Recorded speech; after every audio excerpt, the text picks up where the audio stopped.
got it. Well, I gave you all my love and I gave you all my trust and I gave you everything that you need. But you only told me lies and you made me realize that, babe, you ain't no good for me. I can't be with you, you can't. Good song.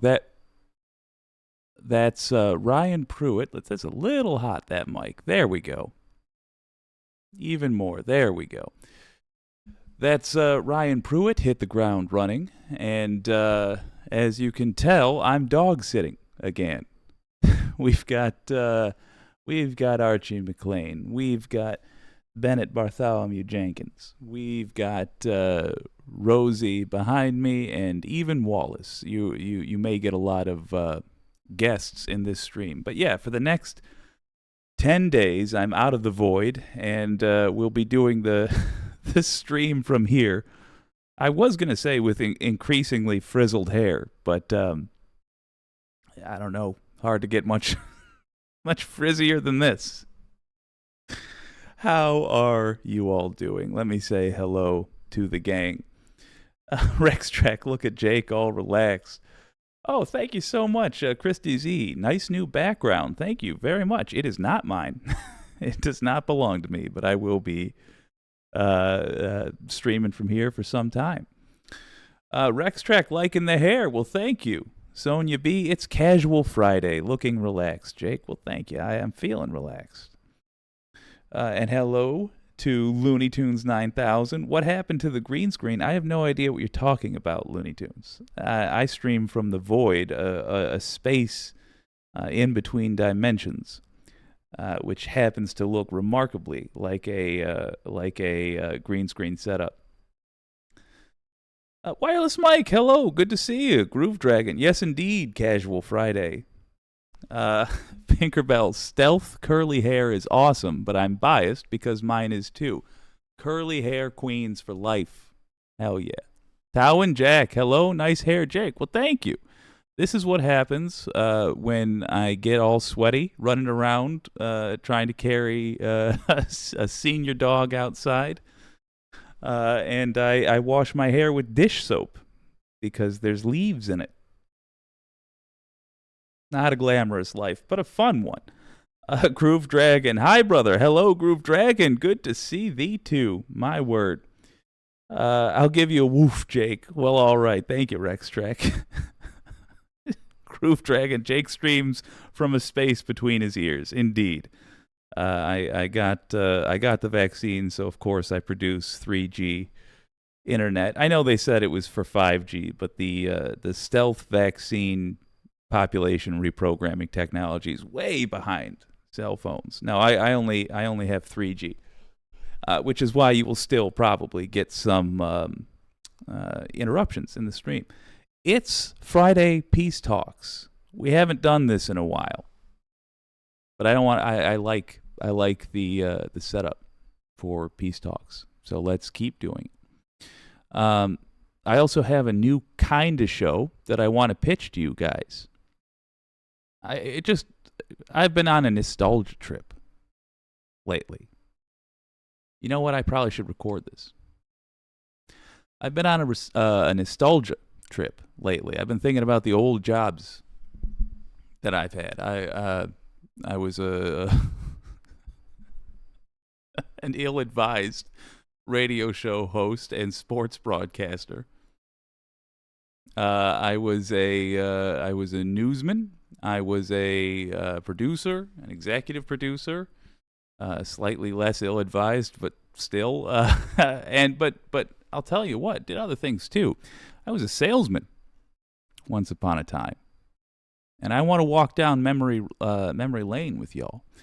The job of a salesman is not to lie to folks. I realize that's the stereotype. The stereotypes rarely paint an accurate picture. That's why we try to avoid them. No, there is a reason for a salesman. Someone to give the best possible pitch on behalf of a product or service. That's it. You say true things. You have to. And in fact, you're a bad salesman, or rather an unethical salesman, if you withhold information that would be valuable to the potential customer. So with that in mind, and given that my customers in this case are anybody that chooses to watch videos, I'm going to be an ethical salesman, but I'm going to revisit that career for a moment and try to sell you all on an idea that was talked about during the most recent leftist mafia. I remember why I cut my hair now, because I fucking hate bangs. I hate them so much. Or whatever this is that hangs on the forehead. I don't know what the correct term is, but okay. Here's the idea. Y'all were having a lively discussion across multiple chats to the point where I gave up trying to participate in real time, but on the Leftist Mafia stream. So I saw it start on Rebecca Azor's channel. I saw Binder's discuss it, folks adding to the discussion. But the idea was this: are super chats the most ethical way, or rather, is it unfair to have the super chats read, I guess I should say, at the end of the stream for Leftist Mafia, as opposed to everything else? I understand the case is against. And it comes down to the same problem that we see time and time again in modern Earth, in Earth 2023. We are under the grips of capitalism, and your voice is not heard without money. That's fundamentally a problem. Acknowledged, noted. However, let's talk about the advantages of the system. I don't know how you guys feel, but when I am in the Leftist Mafia chat, I speak very frankly and very candidly with you guys. I will play devil's advocate for center-left or even right-wing opinions because I understand that I'm talking to a crowd of people, particularly each chat has its own flavor, particularly in Rebecca Azor's chat. I am talking to a crowd of people that will understand the nuance of a situation. So I can, for example, discuss Israel's right to defend itself without seeming like I'm on Netanyahu's side, which I very much am not. It's a nuanced conversation. It requires, if we want to have it quickly and productively, it requires a lot of foreknowledge. I would not put that, or any opinion close to that, as a super chat. Not because I don't want to pay these people money, but because I don't want it read and incorporated as part of the show. I like that there is a distinct difference between a chat that is public but not meant to be part of the entertainment, or rather part of the that level of involvement in the show. And I worry that in a system, if they were to set up a new system where the chat's just, it's like what we do, where I read the chat as much as I can frequently. I worry that would be lost. There's ways around it, certainly, but at the same time, we do need to financially compensate people for their time. It's a tough call, I'll admit. And you could do something as simple as put @channel name before you write out your comment, if you intend for it to be included.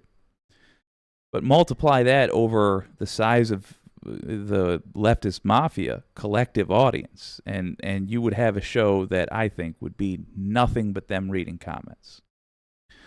So that's my case to you all for not changing nothing about how leftist mafia does what they do, or at least justifying the way they've done it so far. If they choose to include an element where they're reading random unpaid for messages, I think that would be cool. But I do see downsides as well, like just practical downsides. And I do see that changing the tone of the chat a little bit, which, if I'm honest, I would miss. But at the same time, I hated every single change that YouTube did for like 10 years. And I can't deny that the sum total of those changes were better overall. YouTube has improved as a service overall. It's not a perfect service, but it's better than it was 10 years ago, without a doubt. So I could be wrong, is all I'm saying. I'm acknowledging that I may be wrong. But that's my feelings about it. That's part one of this pitch. Part two is there's a new kind of show that I want to pitch to you guys. And it has to do with that. Oh, Scott Ward, member for 3 months. Thank you very much. Hope your channel grows, brother man, brother man. Me too. I've been kind of intentionally steering away from growing it. Oh, yeah, what the hell? I'll let you guys in on a little secret. November, December, January, and February. That's if you divide the year up into quarters, even though that's not a traditional business quarter in other sectors, in YouTube, that's where you grow an audience, those 4 months. I intend to grow with a plan this time around. I don't want to try to attract a bunch of people here that aren't going to be interested in the same stuff you guys are. Otherwise, I'll be wasting your time trying to please them, only to find out that they're not interested in calling people. They're not interested in writing emails. They're not interested in helping out people on the strike line. So I have a plan. I'll probably run it by you guys first, but we are going to try intentionally to grow this channel, if only to help out other channels. But going to lean more towards November, where we actually started.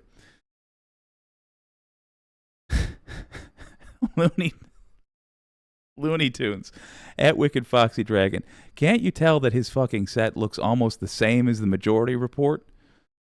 Yeah, well, listen, I don't know what to tell you. Let me have a look here. The Majority Report has some nonsense IKEA setup behind them. That's real stone on a real broken fireplace with a real piece of kitchen tchotchke propped up against it to stop the dogs from messing with the glass. That's a Spanish door from the 1800s behind me.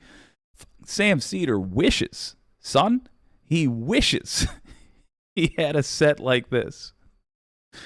This is like the mansion from Fight Club in here. Are you kidding me? This is a fascinating set. Sam Cedar ain't got nothing on this. Old Beef says wireless. I know, he's referring to the Pac-Man thing. Pinkerbell. Groove Dragon, United We Rise. Heck yes. Pinkerbell. What they are doing seems to work. The hosts are working, and they should be. This is talking about Leftist Mafia.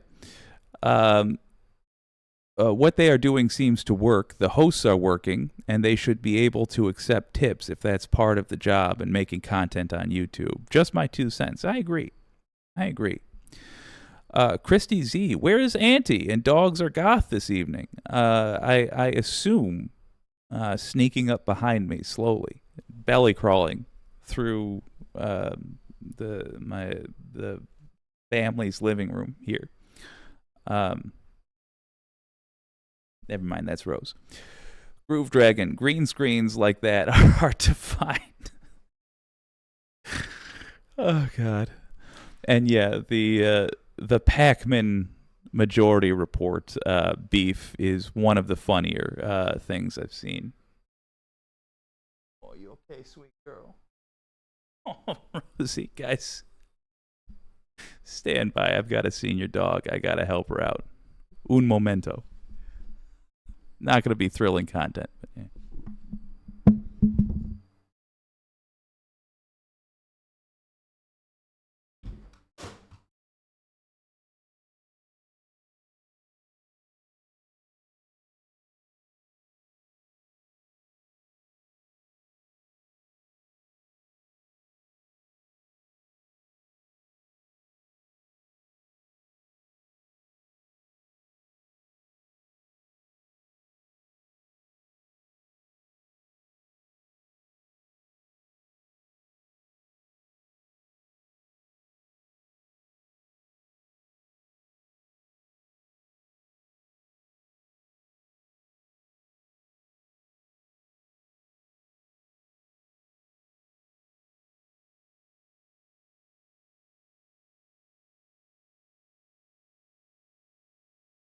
Oh, sorry, Ben.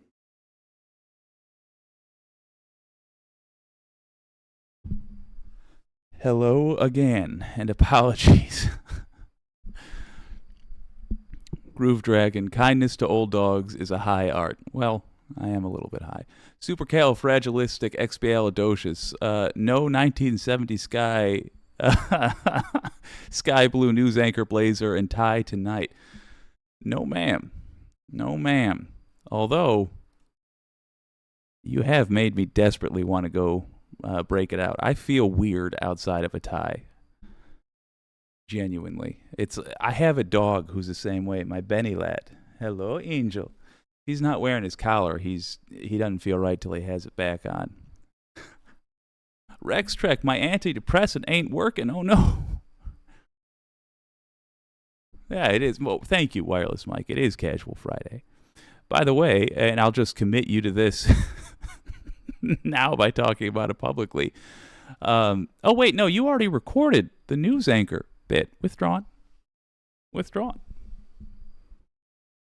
I'm excited about your upcoming appearance. I'm at the part now where I'm editing it into Fight Night Animated. I really hope this weekend I get it done.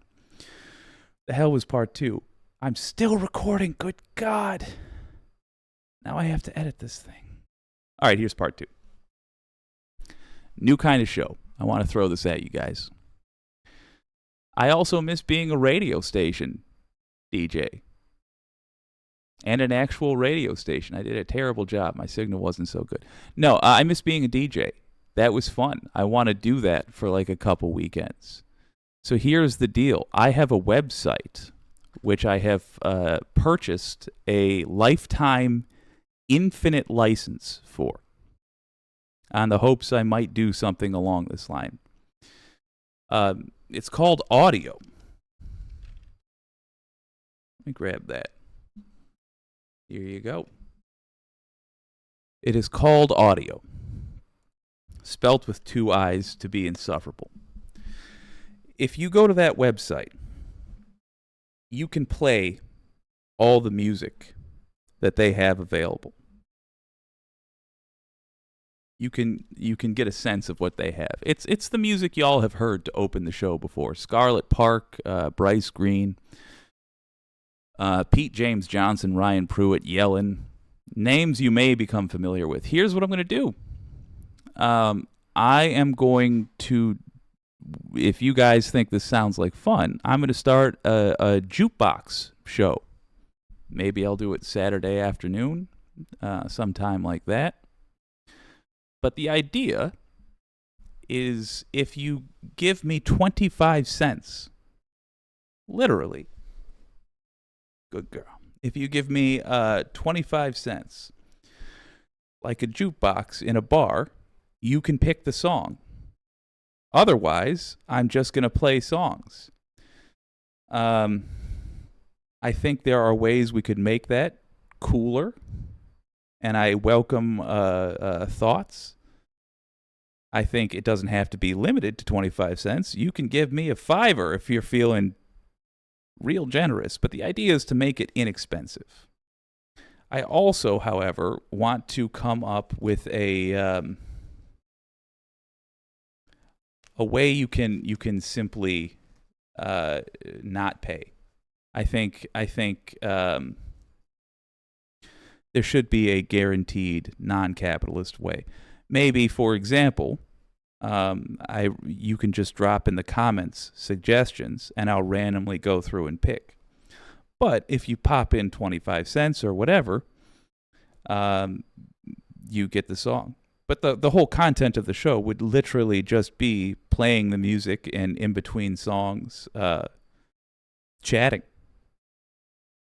That would be the whole show. So it would very much be a radio station. I'm not even sure it would get all that many views. But simply trying it out sounds like fun to me. What do you guys think? Wireless Mike, oh, that's what you were talking about the songs. Yes, absolutely. The Mike's Dead Show. Hello, good to see you. Nice hearth. Thank you so much. Whoa, Rex Track. I was on the air twice in Atlanta City. WAYV. That's cool, man. So, if they would have reversed those last two letters, it would have been wavy. Sounds like fun. All right. Wicked Foxy Dragon, says Wireless Mike. Wicked Foxy Dragon, I will try anything once. Groovy.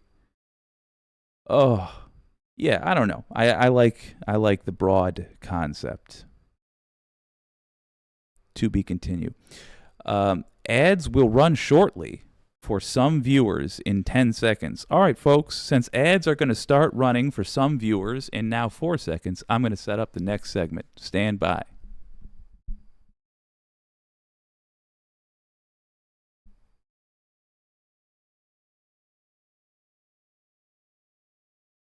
These dogs are wondering what in the wide world of sports I'm doing. I've been quietly setting things up here all day, and suddenly I'm talking, and it's not to them. And they're like, what? It's Night Boy. What are you doing? Rose, for some reason, is voiced by Katharine Hepburn.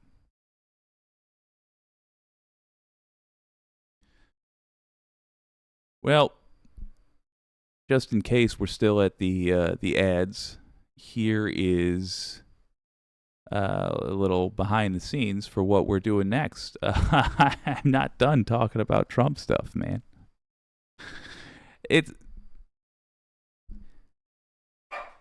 This guy is at the core of a great many problems, and his downfall is good. It's good for us all. Foxy, by the way, I did finally finish watching that thing you sent me. But then I copied the link accidentally. Oh, no, I just did. Here we go. I copied the wrong link. So the wrong link is in the description, folks, for PBS NewsHour. Y'all are probably back from commercials by now, I have to assume. My dogs are goth. I love that idea, Jake. You would see me there. Rad. Thank you. All right, we're going to try it. Mars Falcon, Les Nessman is the only newsman I trust. Oh, I'm a big fan of Mort Krim. Christy Z, my dogs just woke up from a sound sleep and started barking back. There's going to be a whole lot of that. The times I've been streaming with y'all when the dogs have been around have been miraculously quiet. It's not even like the dogs are impolite. They're just terriers, or two of them are terriers. It is their duty to alert us of shenanigans near the property line. Okay, let's do a proper segment. This is Friday Peace Talks. Let's talk about a couple of pieces. First up, PBS NewsHour. Guess who's going to be testifying next?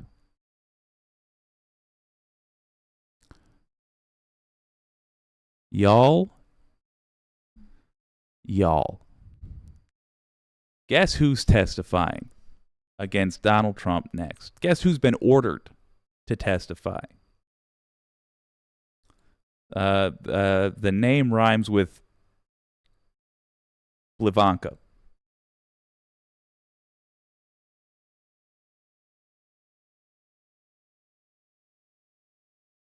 Oh, yeah. Ivanka Trump. Today's other headlines. A state judge in New York ordered Ivanka Trump to testify in her father's civil fraud trial. Judge Arthur Engeron ruled she has relevant information on whether former President Trump overstated his wealth to secure loans and deals. The judge also set November 6th for Mr. Trump to begin giving his own testimony. FTX founder Sam Bankman-Fried denied today that he defrauded anyone with his I didn't really have a whole heck of a lot, a lot for that. Yeah, Ivanka Trump has been ordered to testify. Let's talk about that on the other side.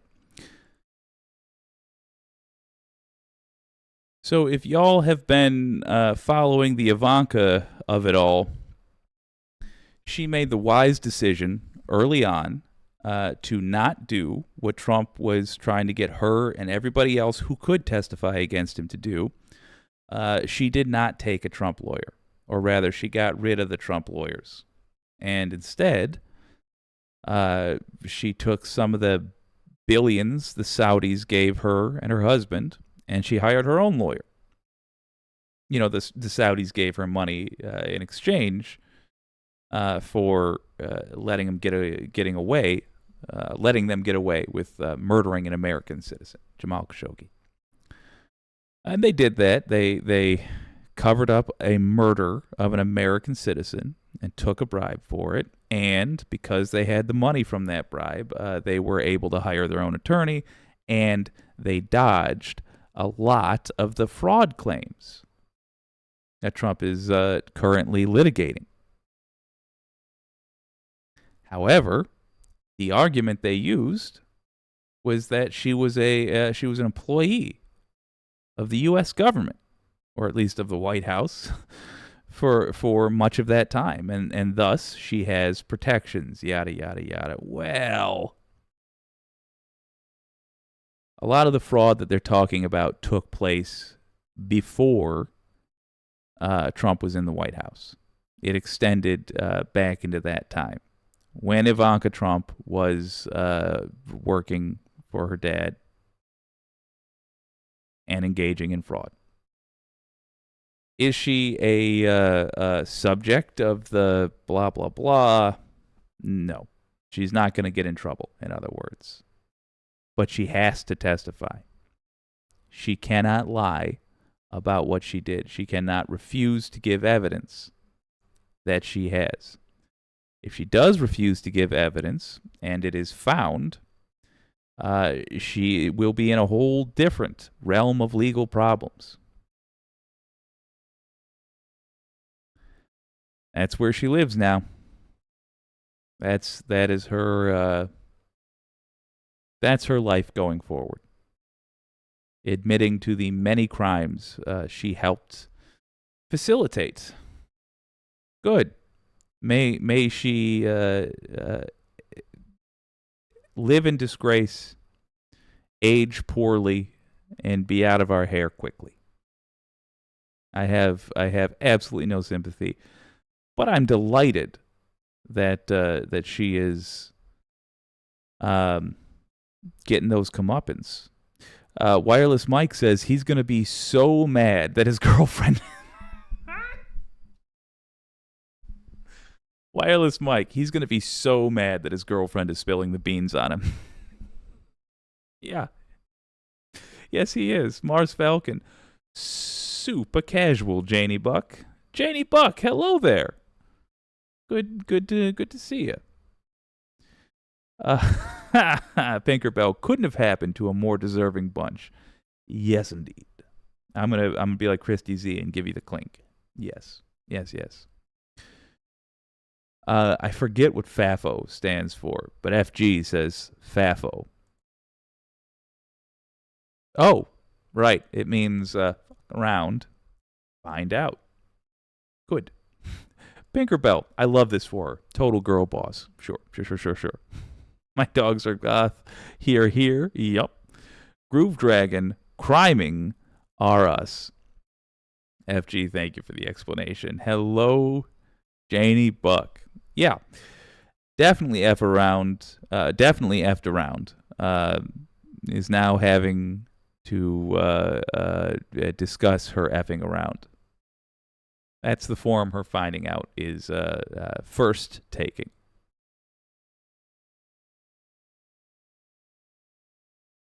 Oh, but y'all, it continues. There is,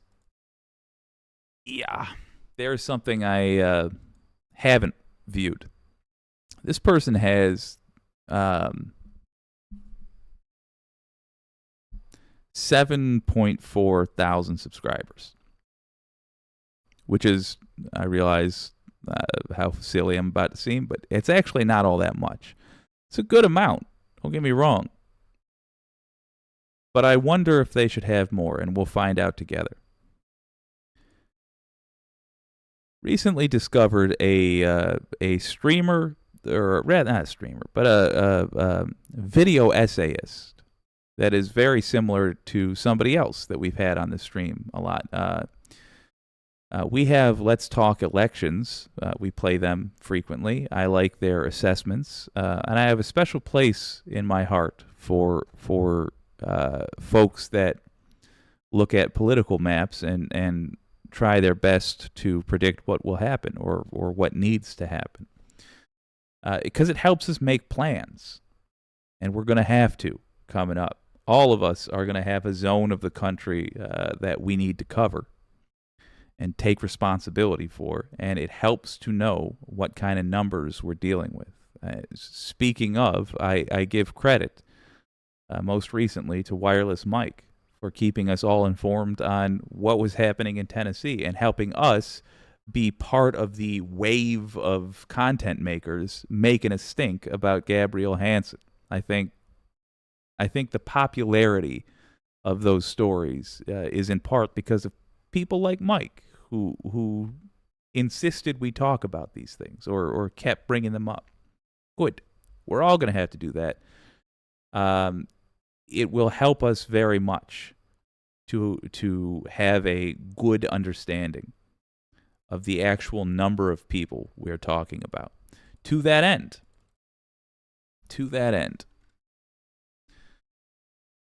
we have this new content maker, relatively new content maker. This guy just did a breakdown. It's he's the channel's name is Understanding Politics, and this guy just did a breakdown of the electoral map looking ahead. I want to look at it with you. This is peace talk, so I'm going into this thing blind. Let's see if it's good. Let's see if it's useful information. We'll talk about it together. Hello everybody, and welcome back to another video. In today's video, we'll be taking a look at the updated Speaker of the House news. We finally, for the first time in I believe almost a month, have a Speaker of the House, and I'll be just doing a brief video about it today. I don't want to talk for too long, but I do want to talk about and just mostly analyze what I think is going to happen, what this all means, and where we're going to go from here in light of the events that transpired yesterday. So, in case you haven't heard, Mike Johnson from the 4th District of Louisiana is the new Speaker of the House of Representatives. So he takes the position that was held by Kevin McCarthy for, I want to say 9 months. Yeah, 10 months, really. So obviously this is a big deal. Speaker of the House is a very, very big player in American government, arguably the third most important person in Washington behind the... Wait a minute. I can't just let that go by. Wait.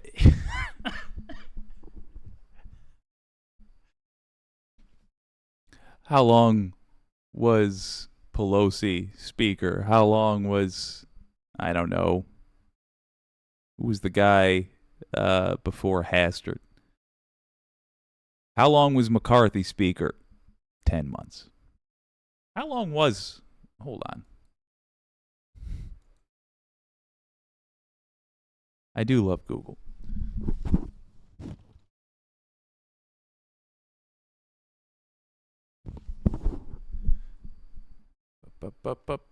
From 2007 to 2011, she was the 52nd Speaker of the United States House of Representatives from 2007 to 2011, and again from 2019 to 2023. That's Pelosi.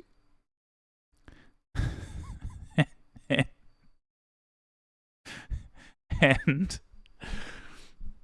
McCarthy, 10 months. 10 months. This guy worked his whole career to achieve that position. That was the high watermark for it. I don't think he even had any illusions about statewide office, like becoming a senator. Truly. He certainly doesn't now. Jesus. Maybe the fourth behind the Senate Majority Leader, the President, and the Vice President. And obviously, there are, more important officials who work for Joe Biden or work with him in the, like Secretary of State administration. But within the country specifically for domestic issues, a Speaker of the House is very important. And so, this is a victory for Republicans that they're able to get a Speaker through.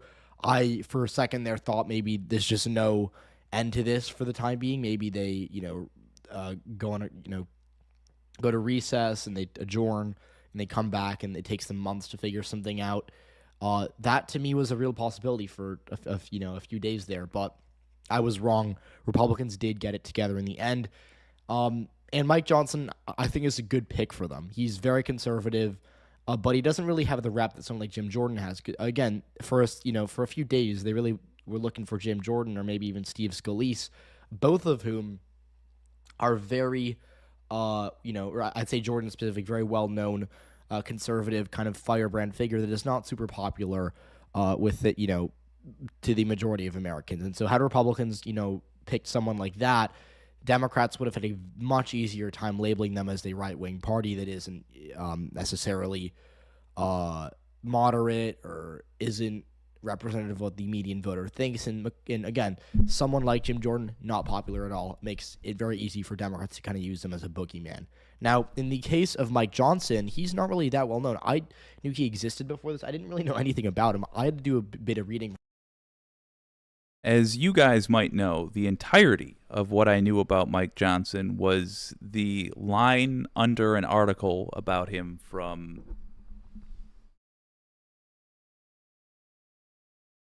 maybe a year ago. He was an unknown, but right away, I think this streamer has got it wrong. It will be very, very, very, very, very easy for Democrats to hang Mike Johnson and his record around the necks of Republicans, mostly because this is old school politics. It's that old stuff. Here's what he said. Here's a clip. Play it. This guy, they don't have to dress it up at all. He's a nut job, obviously. He was the nominee. I think by now you will have heard all the things I'm about to say, but let's just rattle off the list. He does not believe in the separation of church and state. He is a traitor. He is one of the architects of the coup. He very well might be in prison next year. If we all would do our jobs at the state level, and we would get all of the states that can participate to file state charges, he certainly would be looking at a court date already.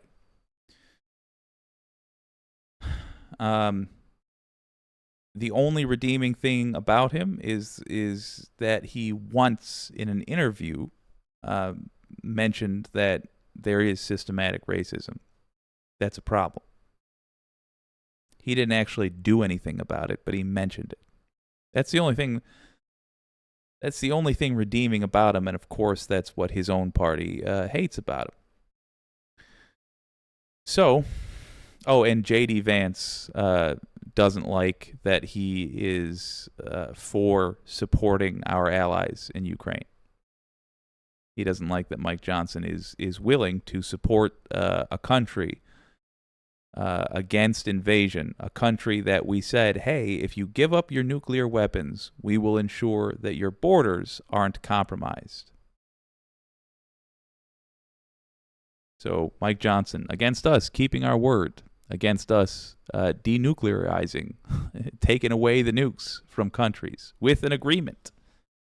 How easy is it going to be for us to turn to another country, side note, and say, hey, Pakistan, you shouldn't have nukes, but don't worry, if your borders get compromised, we'll help. Unless, of course, it's one of those years where the Republicans are in charge, in which case we will try to blackmail you. We'll try to blackmail your leaders. Anyway, I think he was putting together this video when he was not as informed about who Mike Johnson actually is. None of us were, though, to be fair. His greatest strength is that he was a boring seeming person. You know, he has a neat haircut and is quiet. So people just assume that he's not a filthy criminal, but he is. He absolutely is. He's just a terrible human being, really. Almost anything bad in the world, he is in favor of making happen and making worse. But let's see if he can redeem this video with his breakdown of the numbers. For myself, prior to making this video, because he is, again, a very, very obscure figure. And even within the House, like, you know, from his own state, the Republicans had a much more well-known person in Steve Scalise, who came in the 1st district, and he was the majority whip, I believe, under McCarthy. And so the fact that Mike Johnson's not even, and I think Julia Letlow, I know more about her than I do Mike Johnson. So the fact that, you know, he's not even the 1st or 2nd most well-known congressman from his state, which is a small state to begin with, you know, that kind of says a lot about who he is and who Republicans are going to want him to be. So a lot of this comes down to, you know, winning the speakership. A lot of it comes down to how you conduct yourself, I would say, or what you do within the House. Jim Jordan, Steve Scalise, Tom Emmer, they couldn't get through because they could not convince the 217 Republicans necessary to vote for them. They could not. And that's because, you know, politics is petty, right? I don't like politicians in general, and this isn't a party-specific thing. I don't really like a lot of the, you know, I'm not going to express my personal political views here, but I don't really like a lot of things a lot of Democrats do. Personally, I don't really like a lot of things a lot of Republicans do, not in terms of policy, but I think a lot of lawmakers are petty, and they don't need to be. And it kind of reminds me of like a popularity contest, like when you're 13 years old in middle school, because the Republicans had such a hard time getting someone new through, and McCarthy was even thrown out in the first place because of personal grievances from a certain wing of the party. And then they couldn't get, you know, for 3 or 4 weeks there, they couldn't get anyone else through because of more personal, petty grievances that didn't really have to do anything with politics, but did have to do more with, you know, do I like this person individually? And Mike Johnson was, you know, based on my read of the situation, inoffensive enough to pass that test. Enough Republicans are like, yeah, I don't really mind this guy. I'll vote for him because it's better than, you know, having the chaos that we have now. And that's a really, really telling thing, because to be speaker, not only do you have to, you know, be in line with the majority caucus in terms of ideology and voting record, you also have to be in line with enough people who like you and could see you as Speaker of the House. So I'm going to say this says a lot about the people that, you know, run our country. And by that, I don't mean Republicans. Obviously, they do control the House. So they are objectively responsible for this situation. But it also says a lot about just politics in general, that we cannot, you know, really get past personal grievances. And so in this case, it's the Republicans, but I want to make it clear I'm not being specific to that party.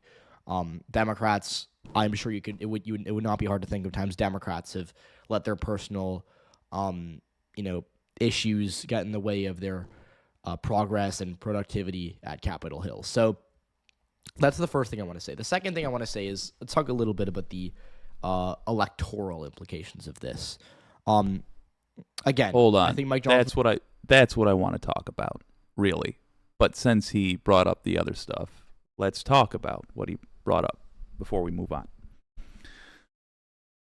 I think he has it right. In a broad sense. Let's try this a bit. I think he has it right broadly. Democrats and Republicans do let personal stuff affect too much. But that's a bit like saying somebody who doesn't take their dog for a run enough is the same as Cruella de Vil. Not at all. 220 Republicans voted for this psychopath based on vibes. 18 of those would not vote for Jim Jordan, apparently based on vibes, but I thought it was because they were from districts that Biden won. They are worse. As always, Republicans are much worse. And to say that it's technically true, to say that that Republicans and Democrats Benny, I said the word, I'm sorry, lad. He doesn't care for Democrats. To say that Republicans and the Dems are equal, are both guilty of this is technically true, but it's misleading in my opinion, or at least it's an inaccurate assessment by a country mile. Democrats are not the party of traitors, and the reason for that is there is only so much nonsense they'll put up with, including, as a recent addition, this didn't used to be true, but recently, including running away with neoliberal narratives. Because of the presence of progressives, they just can't get away with that anymore. And they don't really try to because they've seen what happens. We tear them to shreds. We make them look dumb. We make them look like Republicans. They already have Biden saying the equivalent of fake news when it comes to reports in Gaza of who fired what rockets, you know? So, in the two sections of three that we're apparently looking at, or dividing this video up into three sections, 2 out of 3, I largely disagree with this person. He's giving his assessment, and so am I. So neither of us can be wrong. This is just opinion. But in my opinion, he's wrong in 2 out of 3 sections. He's got this fancy map up, though. I want to see him use it. It's a good pick. He's not as well known as Jim Jordan or Steve Scalise, so I think Democrats are going to have a harder time labeling him as an extremist. You know, again, for years, Republicans were able to fundraise off of hating Nancy Pelosi and Chuck Schumer. They're like, if you got any ad for Republicans, even last year, but I remember especially in 2020, I would get ads all the time, and they would be asking me to donate money to them because, look, radical Nancy Pelosi, we got to get her out of power, or Chuck Schumer and the liberal Democrats are doing this. And so obviously it's a buzzword. Republicans do the same thing with Mitch McConnell and Donald Trump, right? Like, Democrats do it. They say MAGA Republican, Joe Smith, we have to beat him, right? So both parties throw around buzzwords to attract, to elicit emotions out of voters that are on their side of the spectrum. But regardless, in the case of Mike Johnson, Democrats can't really do that because radical conservative, crazy MAGA Mike Johnson doesn't flow as well as it does with Jim Jordan or Kevin McCarthy. Again, I think he simply does not have the full information yet. This guy is, I don't even know if you call it right or left at this point. This guy is, all right, let's call it right, is to the right of Jim Jordan. Well, all right, Jim Jordan might be the only guy he's not to the right of because they both of them had a hand in the coup. But with that alone, I mean, it's going to be true of about half the members of the House that they had some involvement in the coup. But this guy was one of the architects. This guy helped put together the lies that Republicans told to try to take over the United States undemocratically. A coup d'etat, in other words. In addition, he is a Christian nationalist. He literally believes that we need to be forced to be Christians. Forced to be Christians. He believes, he thinks that homosexuals shouldn't be allowed to be married. He doesn't think trans people should be allowed to exist. He's an old school bigot. It's going to be very, very, very, very, very, very, very, very, very easy to simply play his words for people. His anti-abortion stance, his anti-everything decent and good stance, and say, this is who the Republicans are. McCarthy. So that, I guess, is a win for Republicans, but this situation as a whole is a loss for them. I don't know why they ousted McCarthy. Wasn't really much he could do. He had a slim majority, and it's hard to work with a slim majority in general. And they did themselves no favors by extending this period of chaos in Washington for 3.5, 4 weeks. So I'm just going to say, I think this was a pretty big just misstep by Republicans to replace McCarthy in the first place. I think Mike Johnson, when we get more into his tenure or his speakership, I think it could be okay for Republicans, but for now they're in hot water, and it's a bad timing because the Virginia legislative elections are up in 2 weeks. We have elections in Kentucky and Mississippi. So I'll be clear when I say that I think this was a very bad situation for Republicans, but Mike Johnson being the speaker, I think is a better outcome for Republicans. So, those are my thoughts. It wasn't a super organized video. Definitely could have said a lot more here, but I just wanted to inform you all of what I think is going to happen. Well, I appreciated his take there, and I appreciated the what do you call it, grain of salt he presented it with. I just don't think at the end of the day he should have done the video without finding out who Mike Johnson is. C'est la vie. To be continued. Taking the dog out.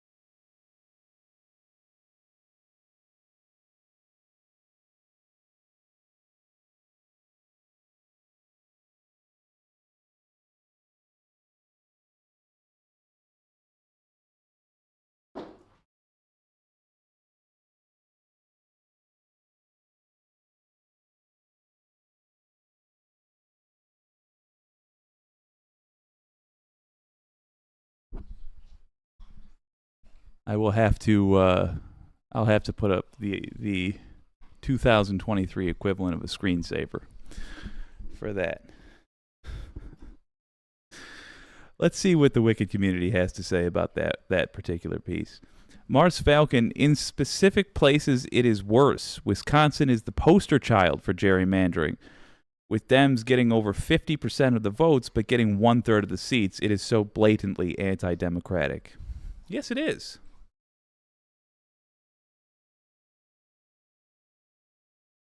That is one of the things that I really want to talk to Republican voters about. I want to have earnest conversations about it. Because it's one of those how do you look at yourself in the mirror discussions, How, when they see that, it makes me wonder if they really stop and think about it ever, or if they're living under a narrative that they never question, are more equal. I think with AI, robots, the internet, great delivery by robots and drones, and thus working from home, people will begin to spread out more. Maybe, yeah. Metal One says, Maine and some of the smaller states in the Northeast are blue, while New York is mostly red. Even California has more blue than New York. Woof. True. Mars Falcon, benefit of the doubt, the fellow had not Googled the dude yet. True. I'm just saying if you have the map already, if you're gonna say understanding politics, understand the subject matter first. I say that as I'm doing a stream specifically about not doing the research beforehand. That's what Peace Talks is supposed to be. We watch it and all right, noted. Are more equal. New York City is packed with people, but New York State has beautiful empty areas. Yes. My dogs are goth. I was in a chat today, and the guy said to me, your dogs are goth. Wow, you must spend a fortune on makeup. That was a good one. Yes, it was. Looney Tunes. And he's gone again. Has Jake gone to get whiskey with Andrea? I have not, but I am likely going to be jumping up at random times. She's a good girl. I've got a very good girl here who needs me to lift her rump when she gets up and lays back down. And she's currently drinking water. How you feeling, Rosie girl? How you feeling, sweetheart? To be continued. I'm going to start playing the next video. Am I going to do an intro? I might not have time. Let's start playing the next video.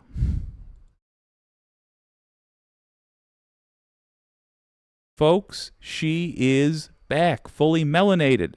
Has a new video. Let's check it out.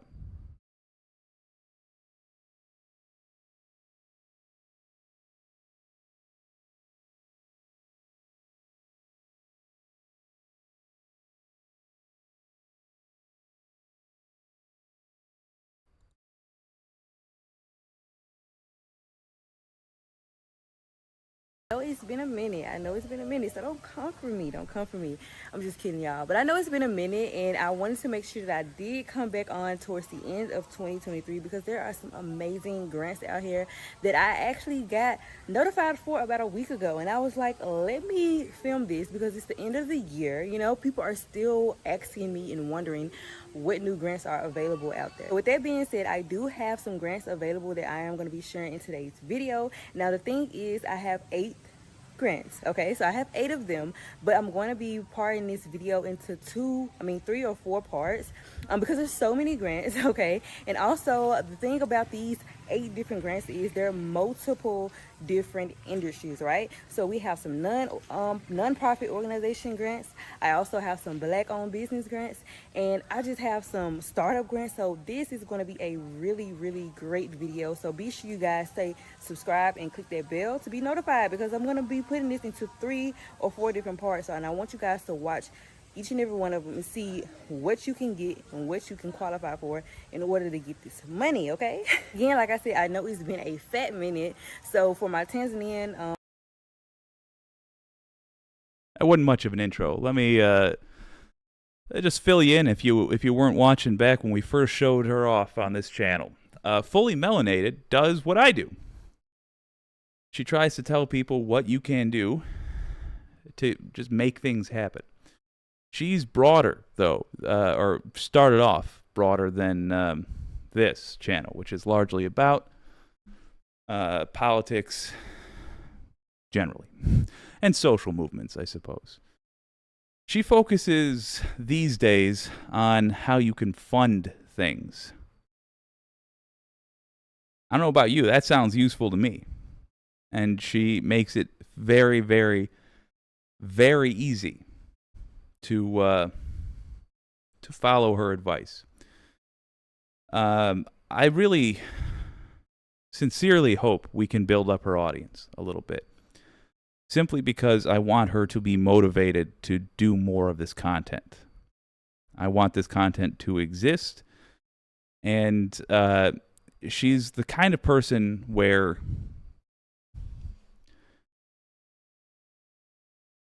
just one of her videos may affect you. But if it does affect you, if you can use the advice that she's using, it could literally change your life. You know, there's an argument to be made like, oh, a health advice person changed my life. They got me to stop eating after 9 p.m. or whatever. But in a highly capitalist society, whether that's a good or a bad thing in your mind, at the end of the day, you're able to get your hands on, say, $25,000 to run your business, or $10,000 to go back to school. What a massive difference it makes. I mean, it's the difference for some people between being able to do something that they've been thinking about for years and never being able to do it. Her link is in the description. Go check her out. But hey, before you do that, listen to the rest of this. Because a lot of you may literally be able to get free money. She did the work already. Let's find out. Subscribers and viewers, as you guys can see, I'm still in Tanzania. Okay, I just actually saw last week a few of you guys were wondering where you guys been, fully melanated, where you guys been. Are y'all still in Tanzania? How is everything? Yes, we are still in Tanzania. We just took a break from YouTube to get some other stuff situated, but I am here in Tanzania. So I think I'm gonna start doing my videos where I kind of embed a little bit of life Tanzania while I'm still offering you guys what I truly inspire to educate you guys on, which is business. I can't even sit here and lie. I do want to educate you guys on business etiquettes, business grants, all this good stuff out here to really help you guys embark on your entrepreneur journey. All right, so let's go ahead and hop right into this video. This is the first one, part 1, and we're going to be talking about 2 grants in this video. All right, y'all, so let's go ahead and kick it off with the first one being the Hello Alice. This is going to be one of the programs that I am always talking about here on the channel. So if you already watch my channel a lot, you already know I love me some Hello Alice. All right, so go ahead and starting off with the information. It says right here that this is going to be the 5,000 to 25,000 Etsy and Progressive Small Business Growth Fund, which will provide small business owners the capital they need to make their next move. Recipients will receive 5,000 to 25,000 grants to help accelerate their growth and achieve their dreams. So, and one thing I can say about this one when I was reading up about it is you do have to already have a business, right? So this one is not going to be for startup businesses. This one is not going to be for you if you haven't really been in business quite some time or haven't made any money. You want to make sure with this one, you applying. If you already had a business, it's been about a year or 2 in business, it's doing something, but it's not doing nearly as what you would want it to do. This is who this grant opportunity will be for. So now let's talk about who.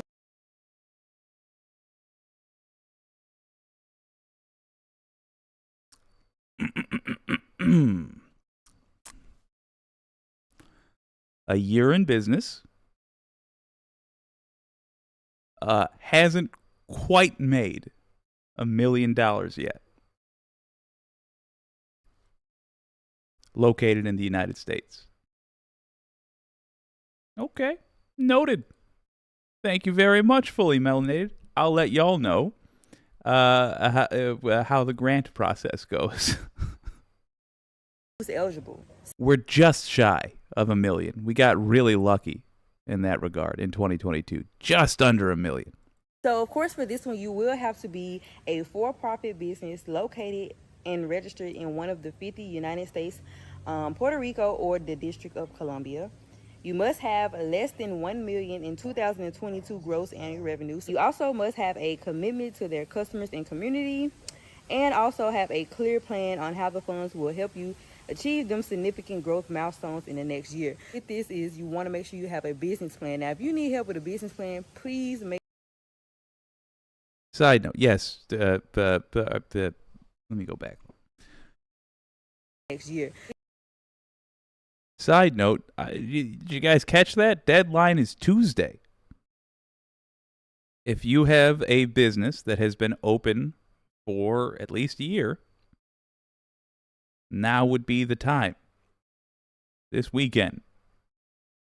Go to the link in the description. It'll be to her video. In her description, there will be links to this. Or just look at what it's called on the screen and go there. But if you're considering this, you have till Tuesday. File. Try. It doesn't cost you anything. It costs you nothing to ask for money. Ask for money. It's a grant. That means you don't pay it back. Free money. If you think you're worth it. Or fuck it. If you don't think you're worth it, if you just want money and you possibly can qualify, do that. Do you want to know what I'm planning on doing? I'm going to ask for the full $25K. I will probably be politely denied because I have. Did I even register my LLC? I don't remember if I did. But if I'm not, I will have $25K that I can hand out in super chats. As far as I'm concerned, that's just advertisement for my channel. That is a business expense. I'm writing off my super chats as business expenses. We can get this money circulating in the communities it ought to be circulating. I would rather be taking money out of the hands of what? Some person who wants to be the next Elon Musk, and instead put it in the hands of Left Reckoning, or the Majority Report, or Leftist Mafia, or what's one of their channels on their own, Lorinati, whatever. Worth considering. With this is you want to make sure you have a business plan. Now, if you need help with a business plan, please make sure you type in the comment section business plan down below, and we're going to go ahead and get connected with you. I can help you get that business plan on the road. I actually offer that as a service.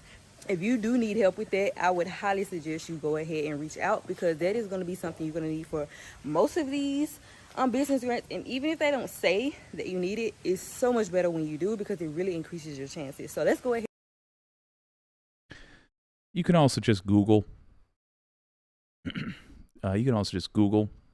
Business plans. It essentially just comes down to how much do you anticipate making over the next whatever. What is your reasoning for that, and what do you anticipate your expenses to be, and what is your reasoning for that? It's pretty straightforward. If you Google it, you will see many examples. Just copy one, literally. Copy the format of one and fill in your own best guess. Ahead and get into the second one. Now, this second one that I'm going to be talking about is super dope, because it's actually in the field that I'm in. But what is so amazing about this grant is, if you don't have the funds or the time to come and work with me, being a web designer, being a brand strategist, if you don't have that time and you don't have those funds, this next grant is going to be super dope for you, because this grant actually will help you in terms of building your brand. It's going to be helping you get your website out there and on the online, all right, for either no cost or a very low cost. Now, with that being said, of course, there's not going to be certain things implemented in the designs and the branding and all that. I don't know, because I don't need it, but I will suggest this to you if you, like I said, don't have the funds to come work with me to have your web design built or get your brand strategy and your business plan set. If you don't have the funds, this next grant opportunity will be for you. So let's go ahead and hop right into this one, which is going to be the all-in casualty brand grant. Okay, so this one right here is, even on our website in their header, it says right here, helping make branding, creative services, and web design accessible, which is super dope. That's what I aim for as well, where I do offer affordable web design and branding and all that stuff. But here, look, y'all know I'm highly critical of capitalism, but I do love somebody that does it well. She is she's going after every opportunity. That's a good mentality to have if this is the line of work she wants to be in. Big fan of Fully Melanated. Y'all know I will I'll keep repping her.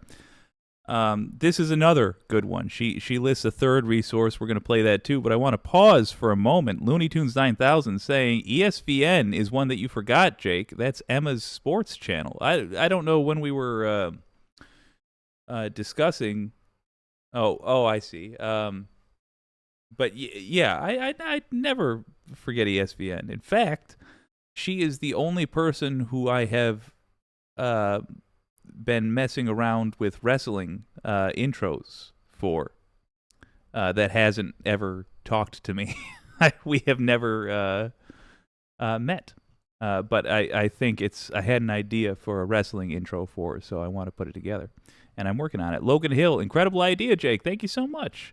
Are More Equal. My first LLC got disbanded because I forgot to file the paperwork on time. Yeah, it's super easy to do. It's super easy to forget. You have to remember to keep your LLC up to, says Are More Equal. Yeah. And I'm sure I will forget and have to refile. Are More Equal. Speaking of business, I've got an early day. I've got to go, but I'll leave the stream going for the view. I appreciate you, you savvy son of a gun. Bob Treesh, good to see you. Good to see you. What were you talking about earlier?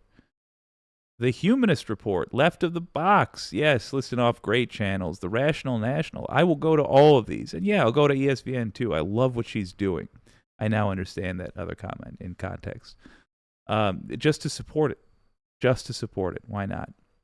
Mars Falcon talking to Christy Z says, just a little. I had a lot of friends growing up that, oh, never mind.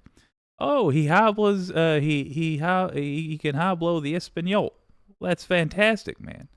But I don't want to dox you, so I'll stop reading there. Christy Z, going up. Logan Hill, where is everybody's talking about the area you're in? I see. Hi, everyone. Well, hello, Logan Hill. Good to see you. I'm between Austin and San Antonio. Very red. Yeesh. Oosh. Oh, and Groove Dragon with the timely Don Quixote reference. I hear that, Logan Hill. Keep swinging at those windmills anyway. Yes, indeed. Keep going. If you see Jake's links, oh, I can't see the whole thing. He has a lot. Yeah, jump in the description, and you can see the links to all the content that I know will be on here. Speaking of, folks, the pinned comment at the tippy top right now, that is for the suggestion sheet. I've got one more video after this that I want to play for you all, but do I? I think I do. Oh, I do. It's a late edition. But after that, we're going to look at viewer suggestions, and we're just going to talk about the videos. Let's let Fully Melanated finish up. So first up, just any small business. Any small business. Up to $25,000. Between $5,000 and $25,000. It is a grant, not a loan. Take advantage. If you have anything that has been a small business that has existed for a year. By the way, if we can get your YouTube accounts monetized, you have a record of intaking money at that point. Even if somebody gives you just $1, you have a record of selling ads. That is the business you are in. It might be extraordinarily part-time, but as long as your content is live and somebody can view it, and you theoretically can generate ad revenue, you have a small business. Go get yourself money for it. Thing number 2, assistance with building a website. I think that is an incredibly necessary step if you are trying to get started in the business world in 2023. Let's check out what thing number 3 is.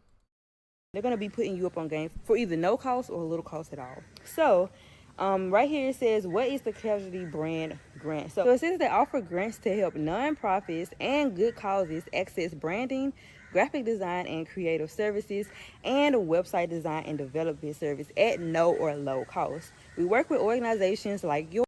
Correcting myself, not for businesses, but for nonprofits.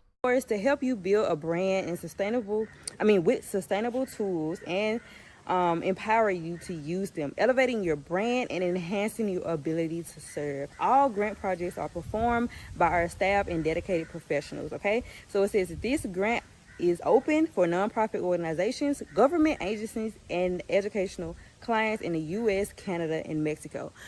And if you scroll down a little bit more, as you guys can see, they say, how can a Casualty Grant brand grant help you? So again, since this is a branding grant, you can really apply for anything. So if you need identity design and brand development, if you need creative services and graphic design, so I really think this is a great opportunity for my nonprofit. So do not skip on this one, guys. Be sure that you guys do check the description box, because in that description box I have all the goodies for you guys, all the links regarding these specific grants and other links that can also help you as an entrepreneur.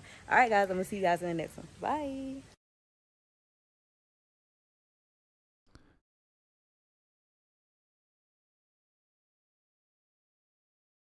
Well, I'm sorry I didn't have more pomp and circumstance with it. I had instead Palm and some other pun with a Jack Russell Terrier. But Fully Melanated's back, and I'm so glad to see it. You know, I don't usually have a lot of comments on her videos because she delivers what she advertises.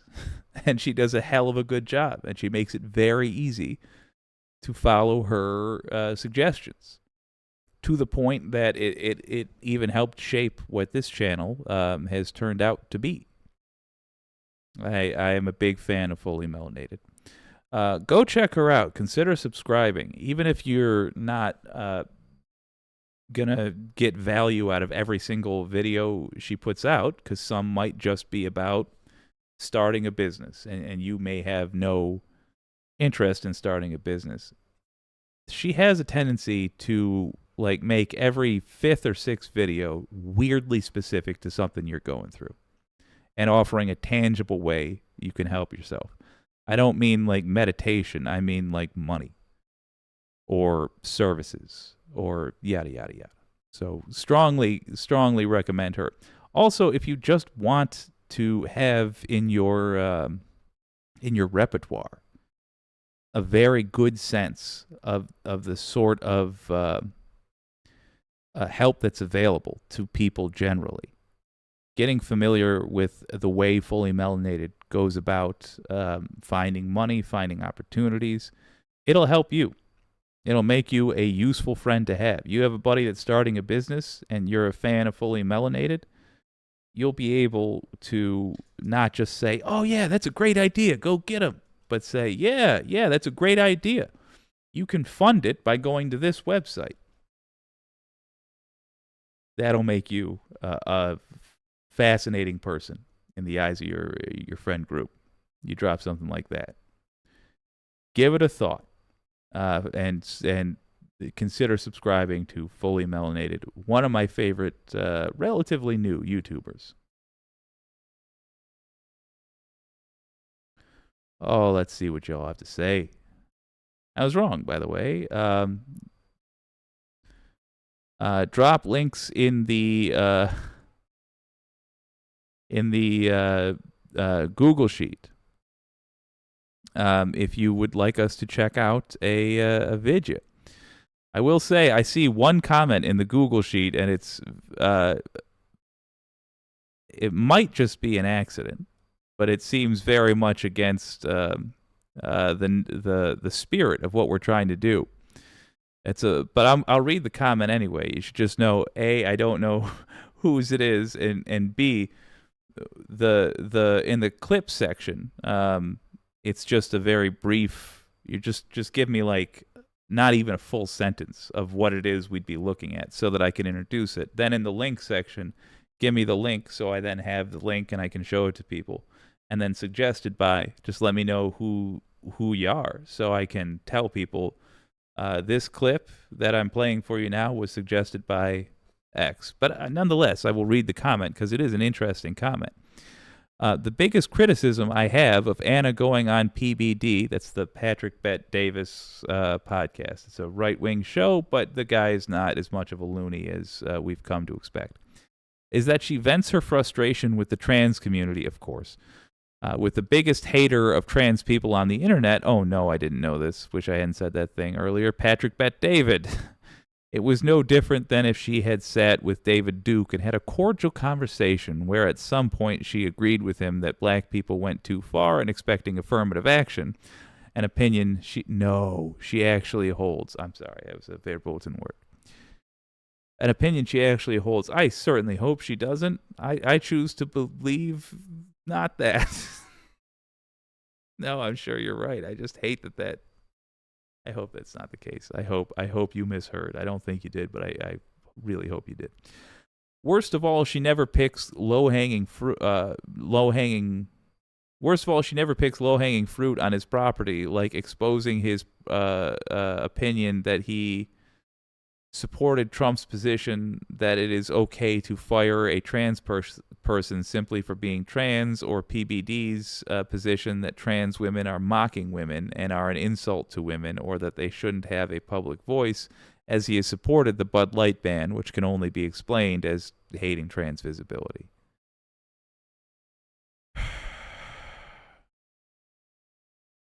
Yeah. I mean, no disagreement here. I'm just taking a moment to be sad. You're right. I hate all those things. I wish he didn't do that. But I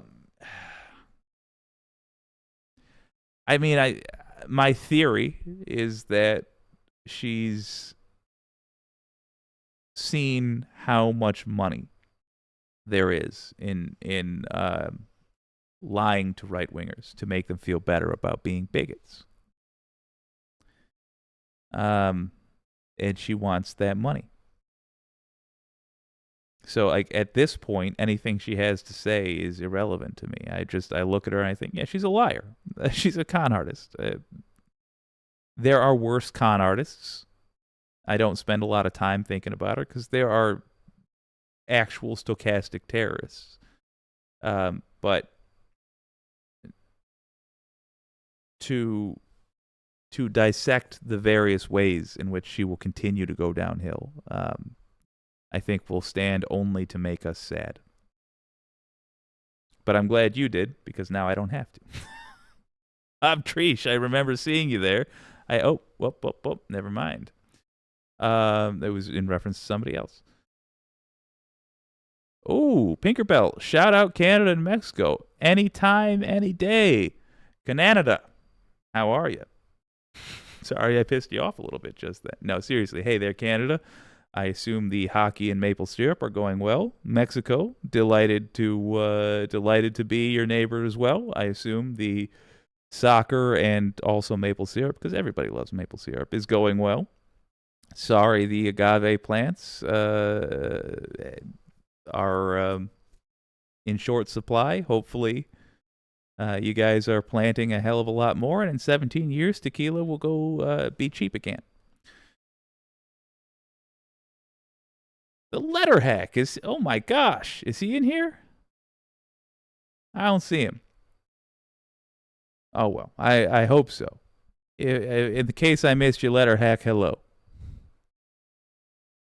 Oh, my dogs are goth, rocking the flags. You know I like it. Pinkerbell, she has literally always been salty about other people selling out for cash when she hadn't yet. Yeah. Two things. We have British viewers. I need to start doing something different. Two things concern me greatly. Or concerned me greatly. About her. Let me just finish a thought from earlier. Bob Treesh walking me through something I should have picked up on immediately. I was talking about when Matt pranked you, Jake. Good point. Yes, you were. I now see the context of that conversation, and I should have picked up on it. Okay, two things worried me about Ana Kasparian from the jump. Also, whoever commented that, please announce yourself if you would like to be known, or if you don't want to be anonymous, because it was useful and I want to thank you. But even if you don't, thank you for that comment. It was a good jumping off point for a conversation.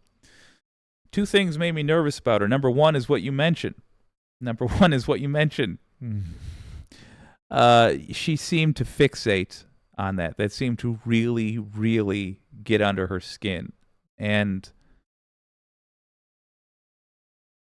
just, there's nothing wrong. Like, individually, all of her opinions, I thought, were correct. All of what she had to say about these people, I feel, was correct. But just like I only talk about Ana Kasparian, I suppose, when prompted, it's because there's not much more to say of value to people who are trying to be productive. There wasn't much for her to say about Dave Rubin. You know, maybe you could argue that it was the hurt he was spreading, but to me, it stunk of when right-wingers talk about homosexuality constantly. To me, it just seemed like, oh, this is something that's on her mind a lot, and she chooses to talk about it negatively, but really she just wants to be able to dwell on these thoughts for a moment, you know? Feel this out a little bit. That was nerve-wracking. The other thing that made me, as silly as this will sound, look askance at Anna Kasparian. She was talking a while back about how she doesn't give her nieces and nephews gifts. And as an experienced uncle, that's like maybe one of the few things in life I do know a little bit about. The thing Anna Kasparian said she does is, instead of giving them gifts, she puts some money in a savings account for them, which will unlock when they're 18. You will never put enough money in there to make up for the joy that you receive as a child when you are pampered. It doesn't mean all children should be pampered all the time. But the aunt and the uncle, that's sort of the role we play. Maybe every family's different, fair enough. But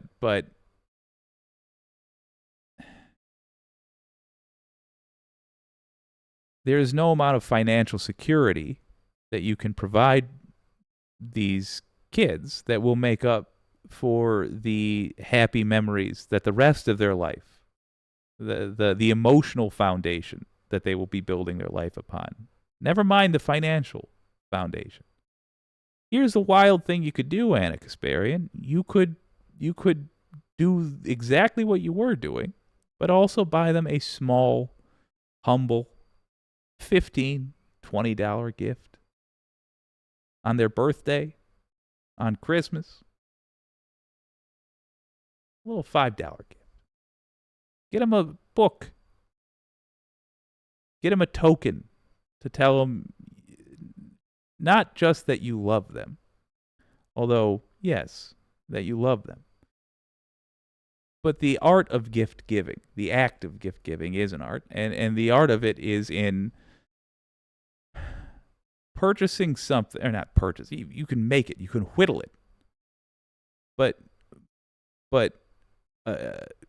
giving something that reflects the personality or the interests of the recipient. It's how you tell them, I see you and I appreciate you.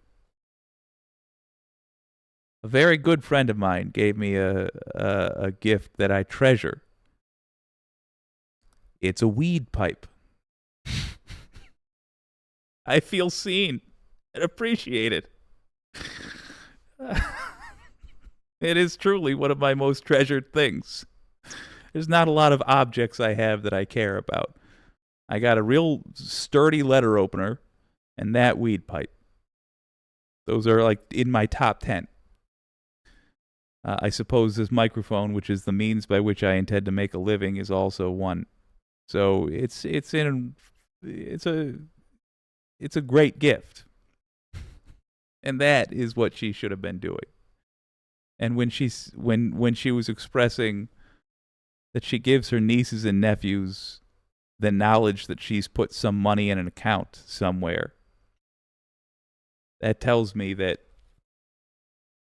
she fundamentally doesn't understand or respect how people work. Doesn't understand how people work and doesn't respect how people feel,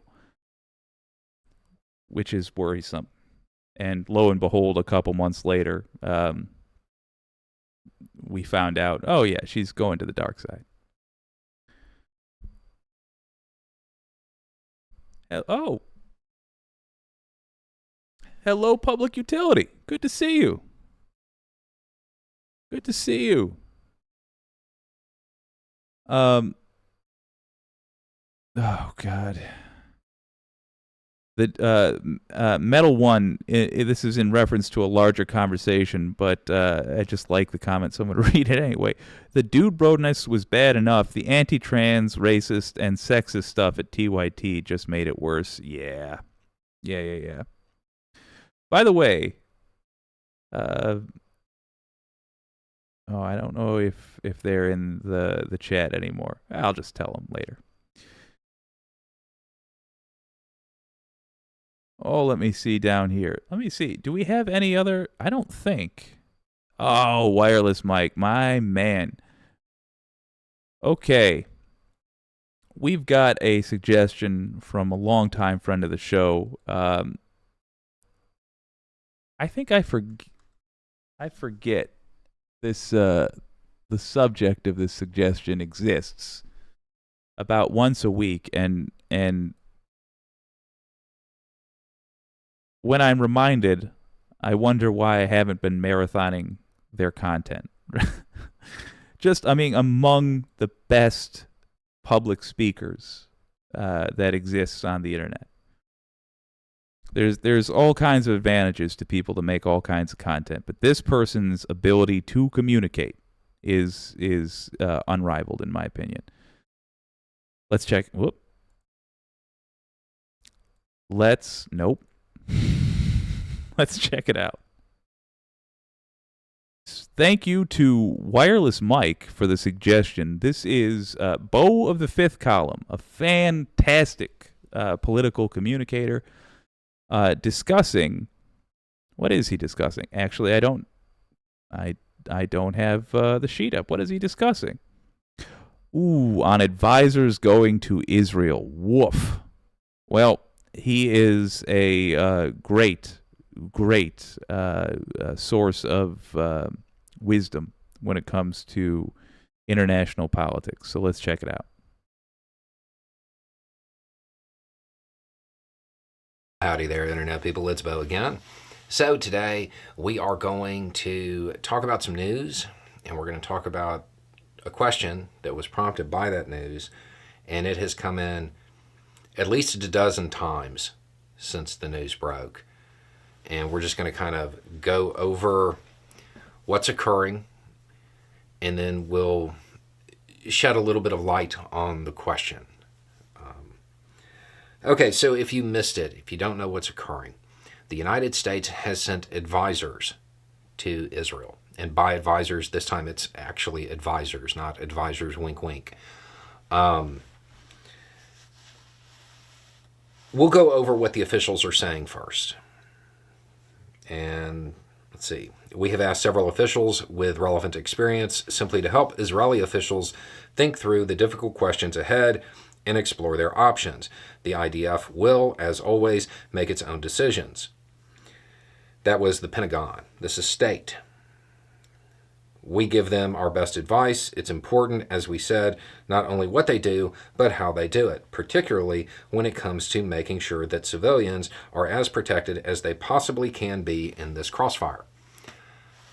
Okay, so remember back to the video with the question from France. This is how they're getting that influence. They're sending advisors. They're not expanding that coalition. This is how they're doing it. One of the people that has drawn a lot of attention because he's one of the advisors is a person named Lieutenant General James Glenn, United States Marines, Special Operations, just like we talked about in the video. Okay, so here is the question, and this came in a bunch, and they all pretty much had this tone. How can you think they're trying to avoid full war when they're sending the Lieutenant General over Fallujah to advise? And there's a whole bunch here about him. I'm going to summarize it as a monster. Please explain to me how they're sending him in the interest of peace. Okay, so for those who don't know, Just 1 minute. Bo's expertise is so much larger than my own that I want to be able to brag if we say the same thing.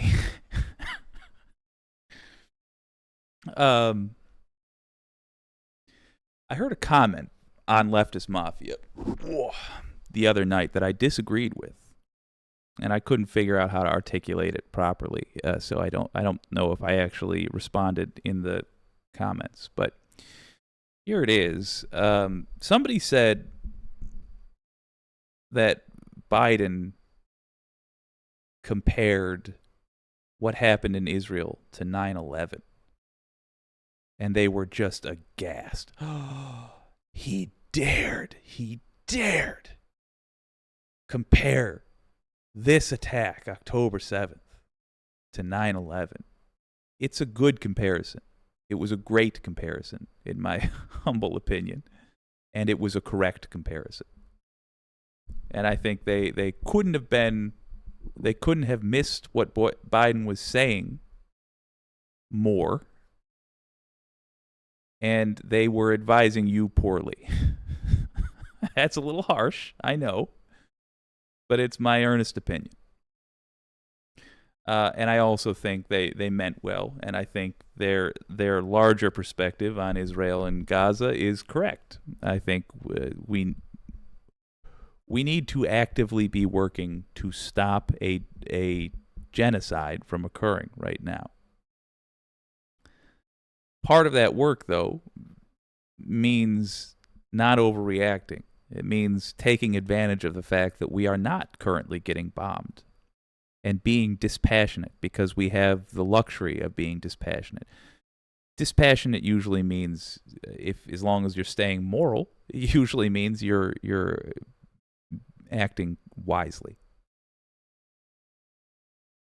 It is nearly an identical situation in Israel right now to 9/11. I'll just give you the broad strokes. An attack by, a terrorist attack. There's no way to put it other than that. It was, I suppose, a more organized terrorist attack in terms of like officially recognized institutions. But it was an attack on the civilian population by far-right extremists, aka terrorists. There is a far-right government in charge of Israel right now. That far-right government is using the terrorist attack as an excuse to do an extraordinarily, let me try that again, as an excuse to do an extraordinary amount of violence on people that have nothing to do with the attack. The civilians who are getting bombed and shot right now, they didn't say, hey, Hamas, go attack the Israelis. It's the same thing. It is the same thing. Biden right now is sending this general, who was part of that mess, to advise the Israelis. What I hope the general is there to do is what Biden did, and I agree with him doing, in his speech where he compared Israel now to the United States in 2003, a comparison I also made, and which is to say, don't make the same mistake we did. What mistake did we make? We allowed right-wing nut jobs in our own country to respond to right-wing nut jobs in another country by attacking an unrelated population. And we, including my idiot self, 14 though I was at the time, blindly supported it. The whole United States, with the exception of basically Sam Cedar and Janine Garofalo, blindly supported it. And anybody that was against it was called a traitor. Anybody that was against just attacking an unrelated country was called a traitor. It's exactly what's happening right now.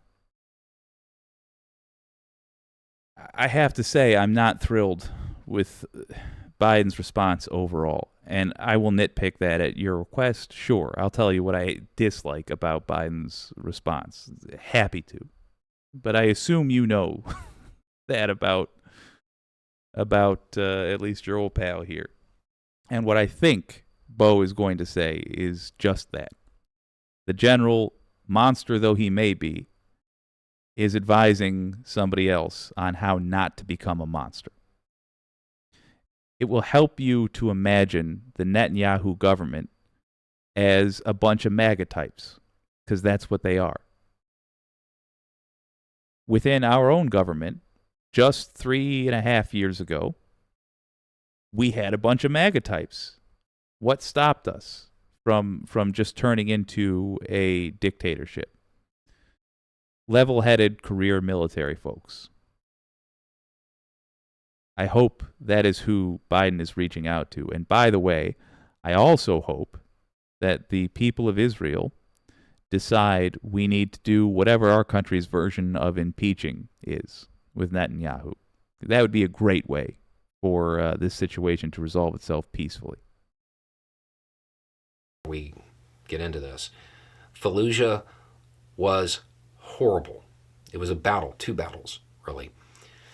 And it was bad in any way that fighting can be bad. From the fighting itself to the amount of civilian loss, it was horrific. Okay? And I honestly can't think of something comparable to say it was like this. It was that bad. So, to the question, please explain to me how they're sending the Lieutenant General over Fallujah in the interest of peace. I don't know how they would be doing that, because the first thing they would have to do is bring him out of retirement. He retired in 2010. He was Lieutenant General Stadler.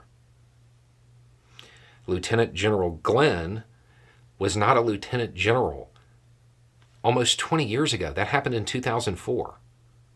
I don't know what he was in 04. I know in 07-ish, he was a lieutenant colonel. So my guess is he was a major. But I'm glad I said what I said. But let's acknowledge I wasn't even in the ballpark. I wasn't even playing the right sport. Okay. But it doesn't matter. Captain, major, lieutenant colonel, what this means is that everything you've heard about that fighting, everything that you've seen in still images, he saw with his own eyes.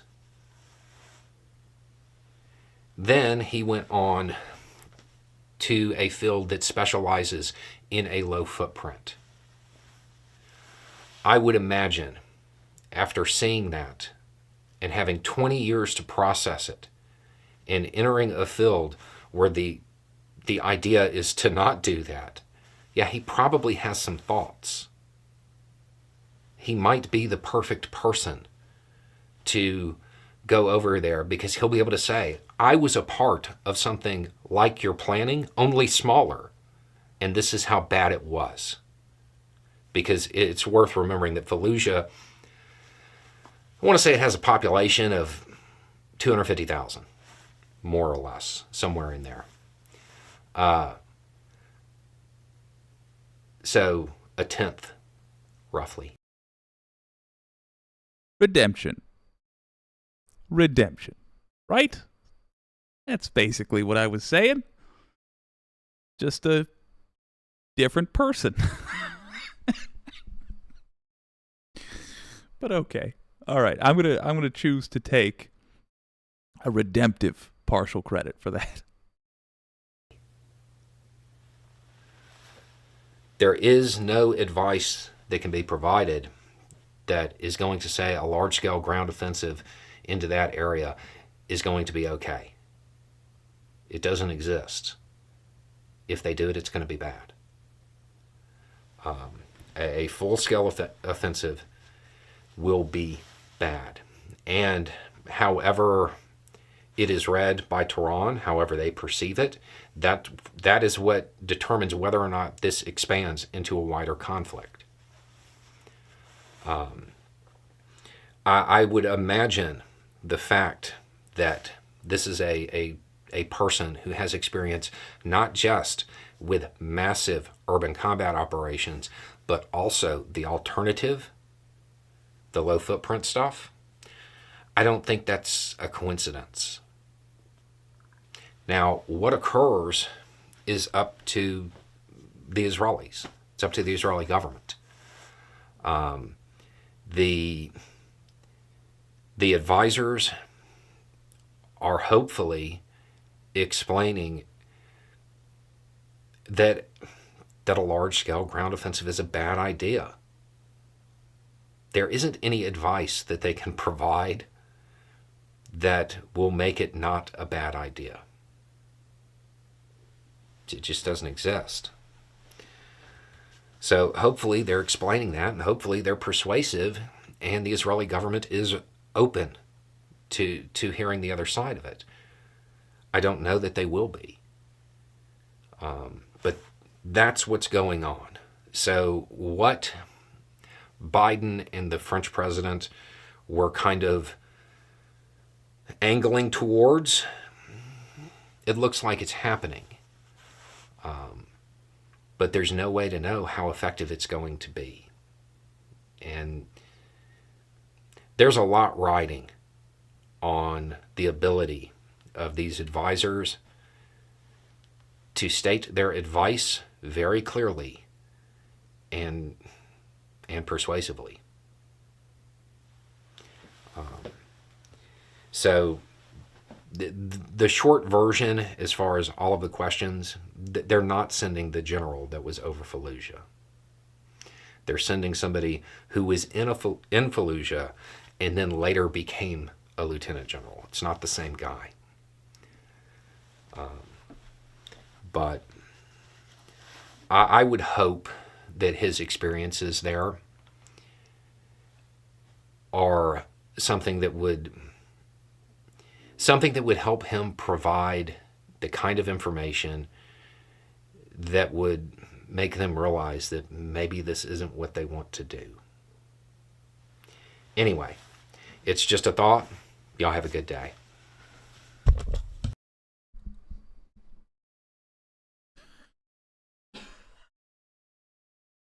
Great video. Bo of the fifth column, ladies and gentlemen.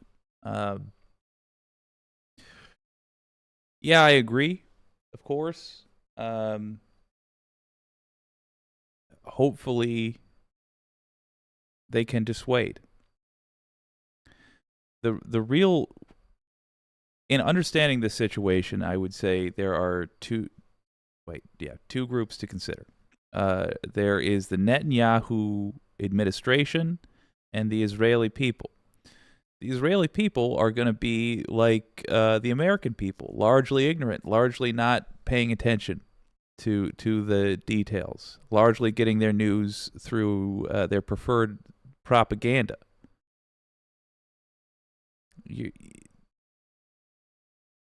You're going to have to, for example, not just say you shouldn't massacre civilians, even though that should be all you have to say.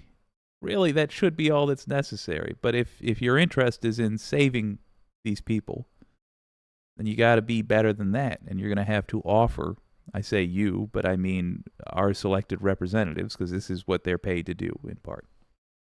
They're going to have to offer a different route to securing the safety of the Israeli people.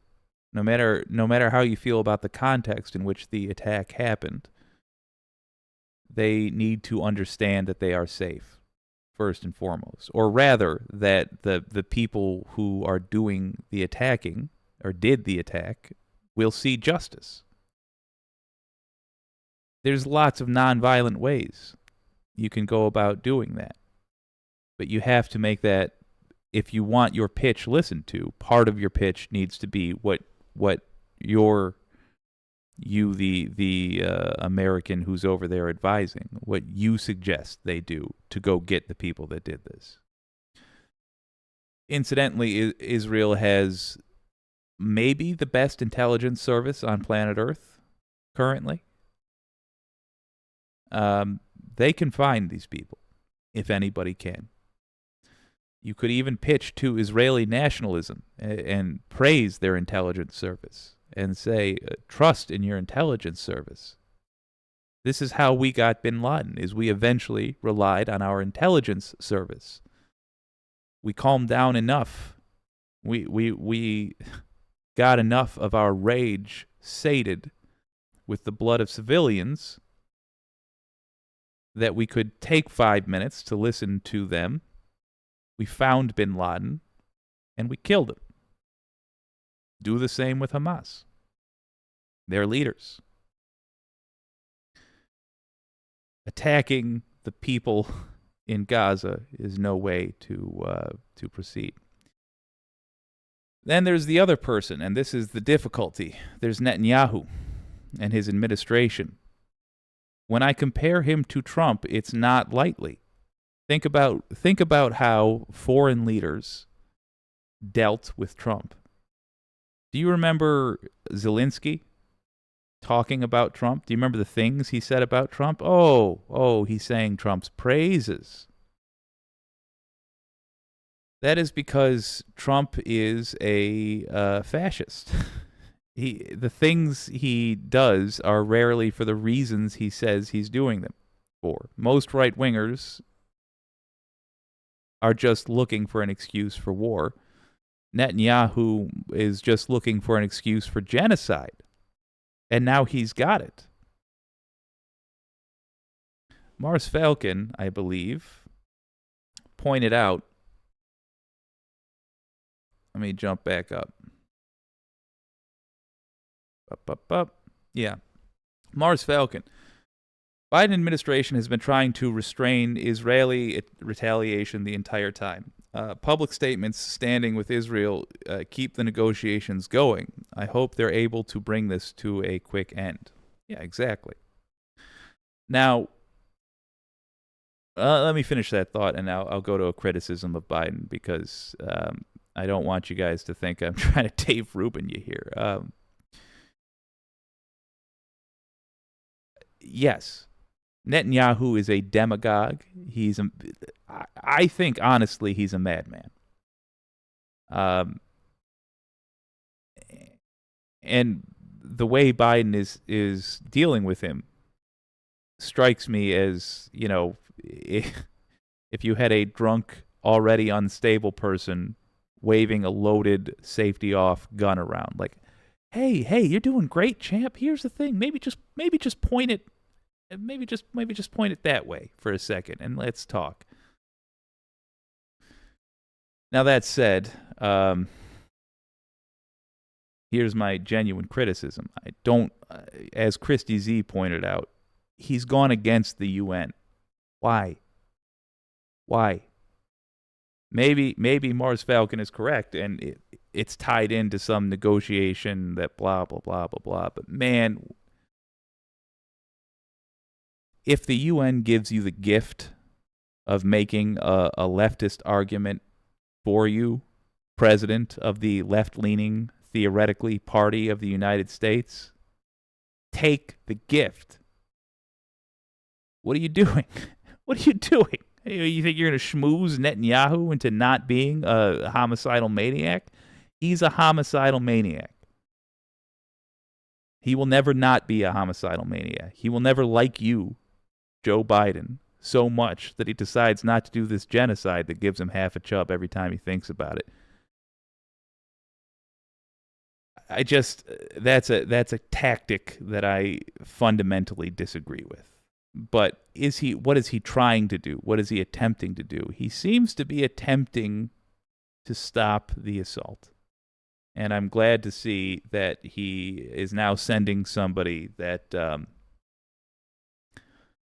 appears to have some life experience that will be able to lay out the nuts and bolts, the butcher's bill of why you do not want to do what Israel seems hell-bent on doing. Normally, normally on Peace Talks, we don't add in a what you can do section. Today we are. Thank you, Wicked Foxy Dragon, for giving us this link. This right here. I just put it in the chat. It's going to be in the VOD.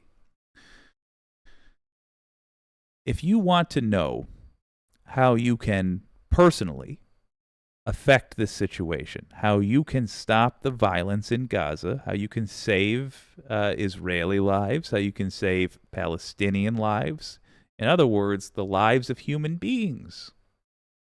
If you want to save human life, you can use the link that was just put in the chat, will be in the description of the VOD. And there are a number of ways you can simply voice your concern. A big part of the problem is that Congress is used to silence from the left. All we offer ever to Congress is our disapproval at the polls in their minds. That's changed in recent years, largely because of folks like you. Now is a time to give them plenty of heads up about how you feel. If you want peace in Gaza, just email Congress. You can click the link in the description. It will give you that opportunity. Email Congress. There's a literal link. Tell them, I don't want you to support a genocide. And that congressperson will suddenly realize they have a constituent who is okay with them being honest about what this will be. That will make a huge difference. You can sign a petition, also in the link presented, telling the U.S. government generally, this is how many people in your population were willing to sign a petition saying, please don't allow a ally, I suppose, of they are an ally, to allow an ally of ours to do a genocide. Much like in 2003, I wish our allies would not have enabled us to do something that hurt everybody. We have an opportunity here to be genuine friends to Israel and not let them get blood on their hands. Find a protest near you. I checked the link. It's an actual helpful list of upcoming protests and their locations. If you want to be out there physically showing the U.S. government, showing the whole world that there are U.S. citizens who want peace, not killing, peace. Find a protest near you, join the protest. You can phone bank if you're a masochist. You can phone bank and try to convince people to not support a genocide. You can share this on Twitter. There's a whole toolkit. There's a list of where your representatives' offices are. You can donate to Doctors Without Border or the PCRF. You have a ton of options, all in that link. Wicked Foxy Dragon, I cannot thank you enough for the link. And Wireless Mike, once again, thank you for the suggestion. We always love Beau of the Fifth Column.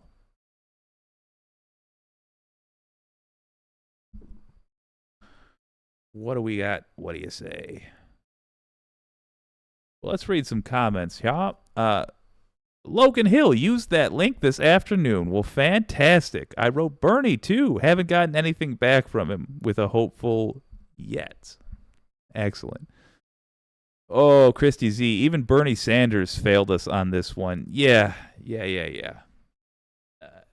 I mean, his greatest sin in this regard, as far as I've seen, has been that he refused to use the term ceasefire. But come on, Bernie. Come on.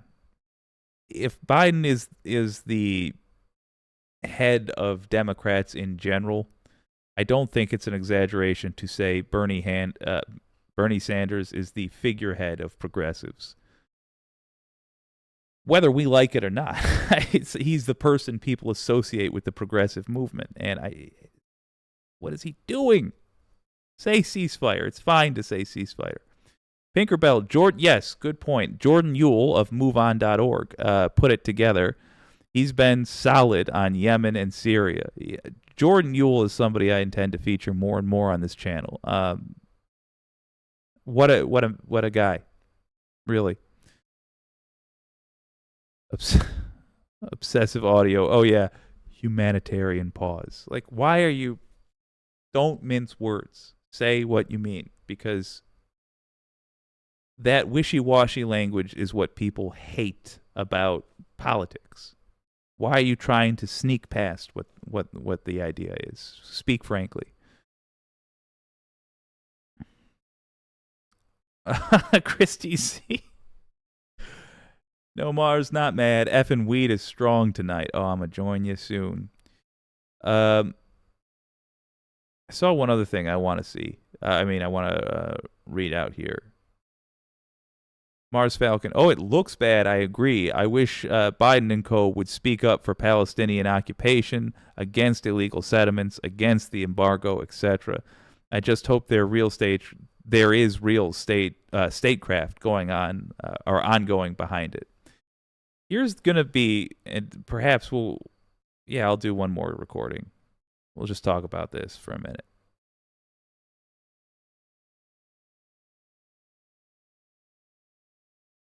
Or not. No, we will.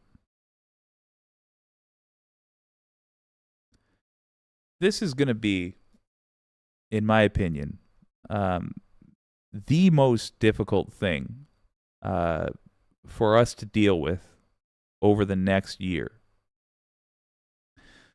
For the longest time,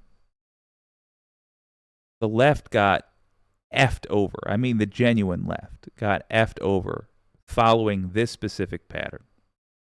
The people we elect tell us we're working behind the scenes. Go with us on this for a second, because we're doing important things, and you could screw it up by making this political right now. We give them time. We say, okay, leaders, we'll give you time. And then we find out that behind the scenes, what they were working to do was fuck us. Was to do the opposite of what they said they were trying to do. To be continued. I'm going to pause the recording and play some music. 1 second, y'all. I do need to assist a very good girl. Here is some inappropriate music for a sick dog.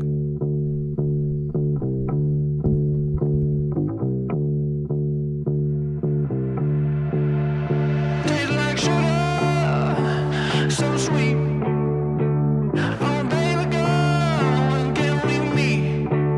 'Cause I thought I had lost it all, and never tried to make you understand I'm a different kind of guy. Sugar, give me juice and sun, yeah. Give me the fever.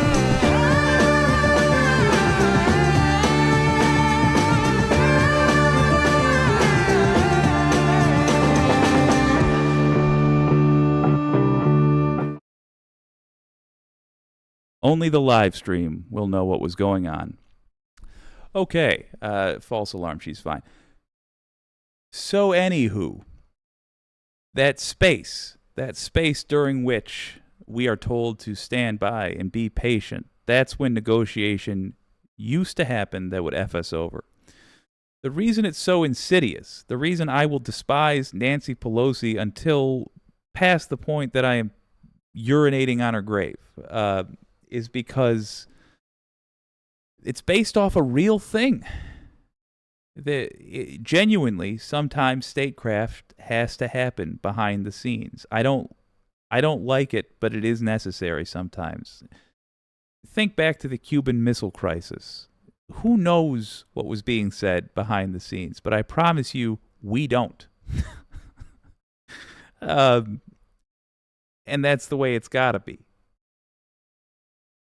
It's not because that's the way decent people should behave. It's because sometimes you have to deal with people who aren't decent. Netanyahu comes to mind.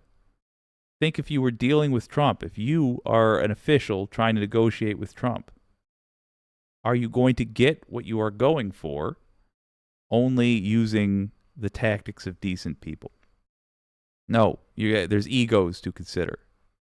And there is national security, blah, blah, blah, and, oh, we've got a plan to go over these people next month, and so on and so forth. I agree. I hope that behind the scenes, Biden is not doing the old school Democrat thing. I think we are likely to get a progressive president within the next 12 years. I don't think it'll be our very next president. I hope it will be, but I don't think it will be. But I do think genuinely a progressive president is on the way. Simply because that's where the nation is going. I think we're about to have a nation full of neoliberals on the right, which we have already, but neoliberal Democrats on the right, and progressives on the left, and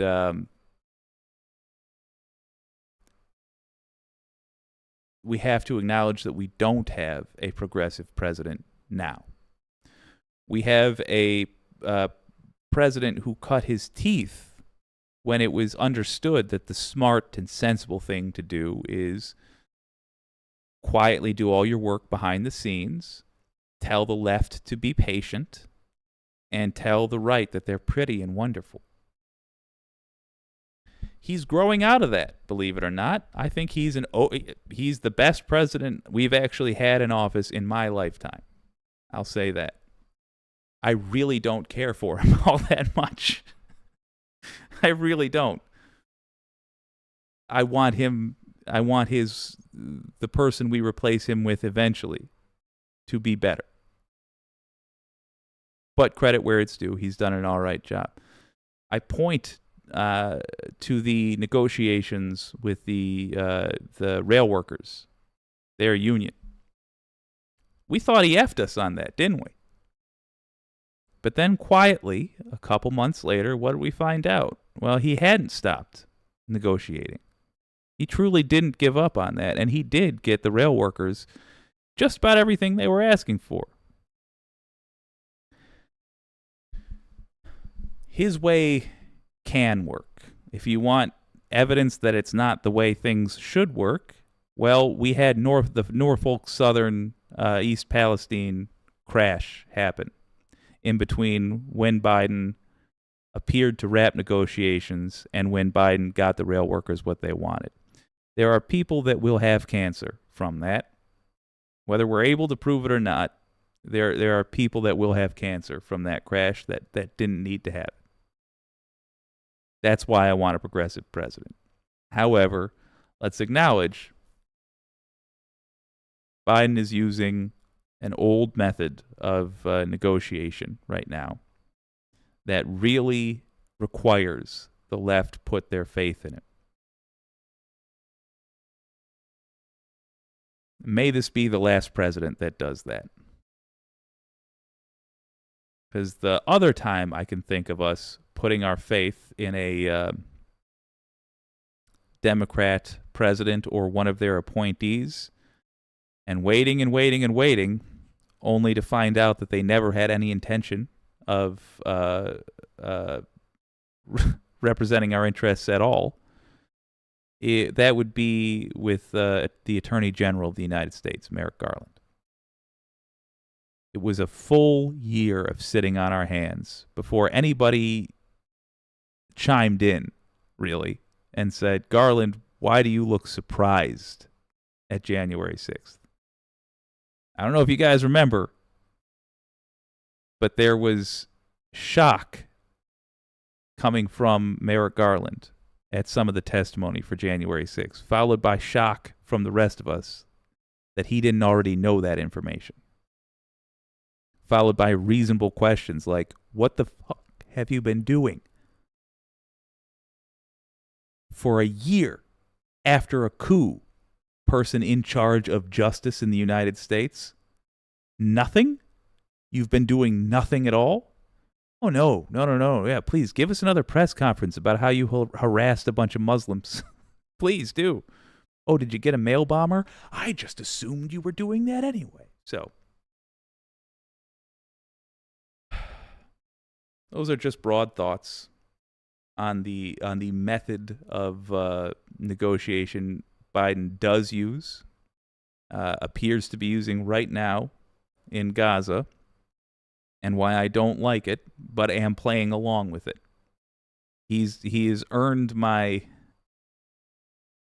well, yeah, he's earned my begrudging playing along with in some of these matters. But in this case, the real reason I'm playing along with it is there is no choice that I see anyway as of yet. I don't see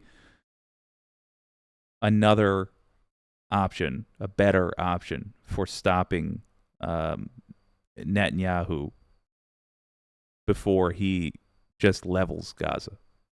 I wish I had one. And if you guys have one, fucking tell me, please. I will. Let's do that. In the meantime, hopefully Biden gives such good back massages that Netanyahu forgets he wants to do a genocide.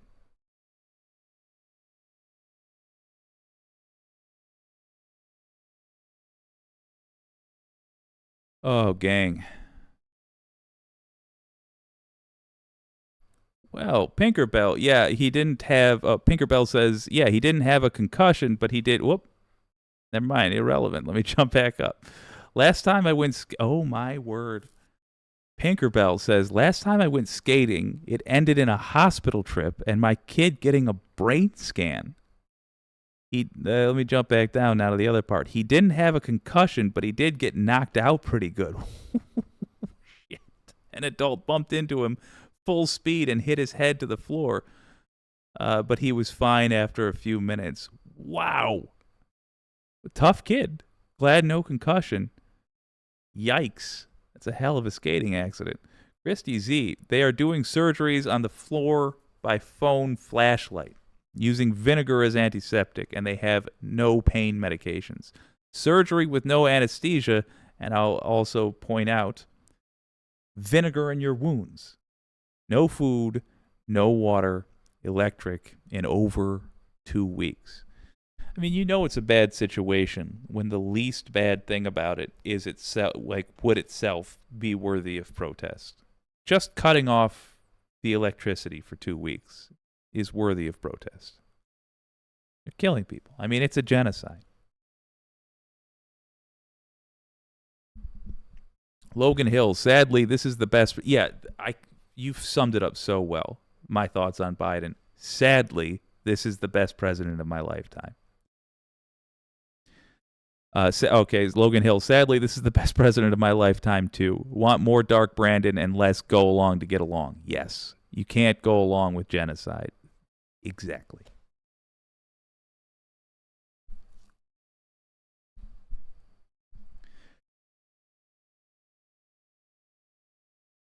I don't want to set aside Gaza because I think it's unimportant. I want to set it aside for a moment because I don't have an answer that's worth your time. I do just want to say on Israel, separate from Gaza, on Israel, we should start looking at Israeli left-wing groups and speaking with Israeli left-wing groups and understanding Israeli politics.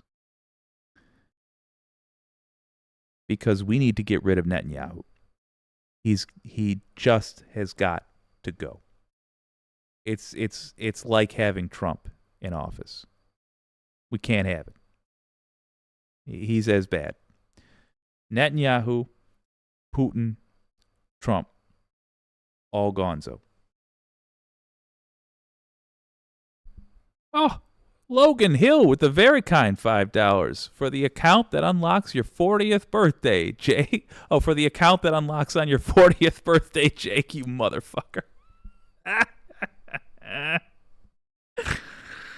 I might, just to piss myself off on your behalf, open up a savings account and put just that $5 in there.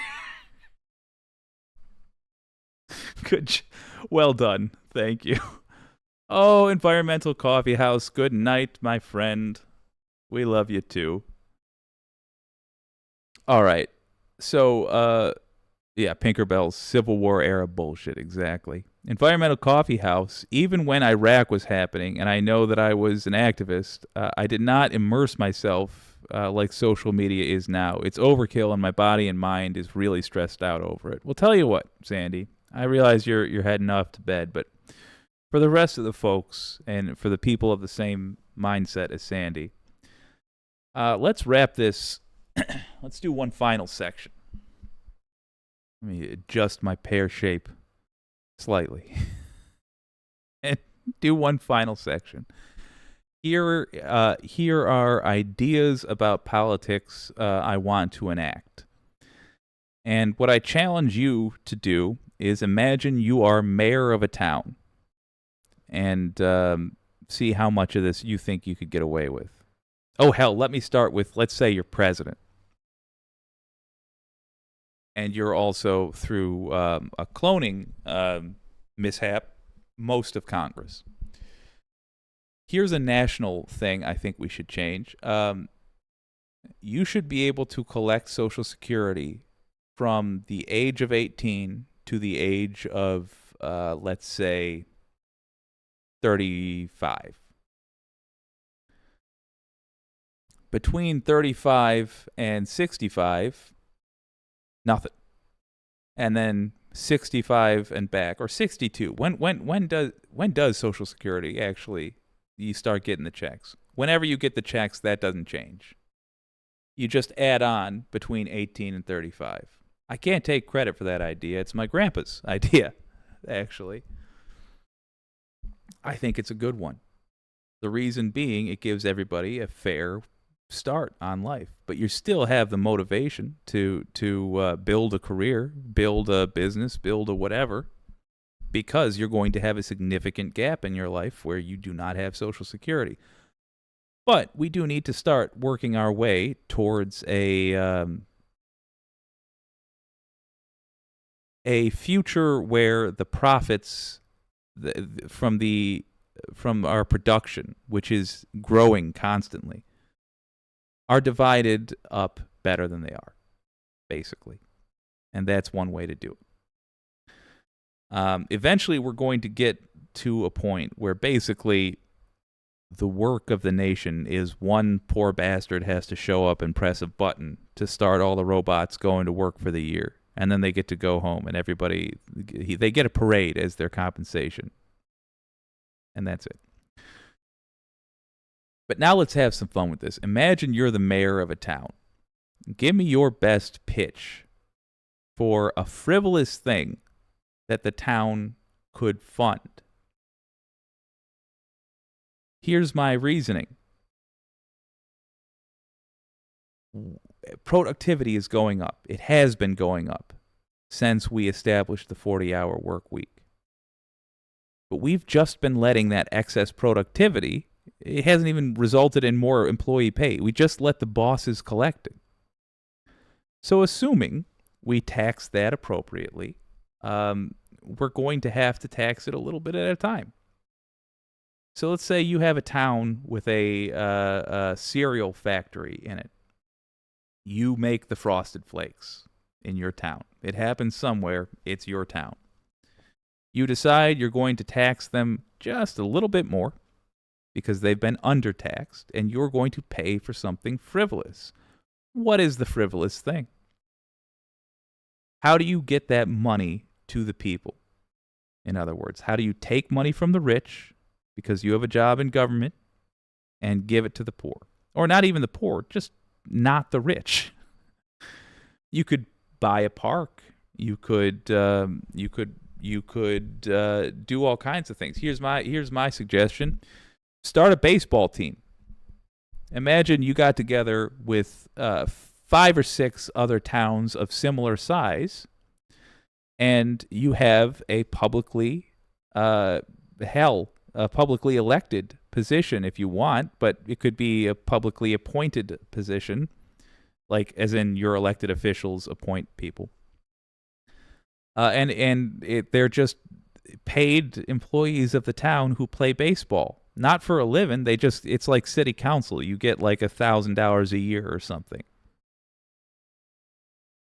I think it would be, we already agree to build stadiums, but then for some reason we allow billionaires to operate the stadiums and make all the money. We the people will spend billions to make a stadium and then give it to somebody who already has billions.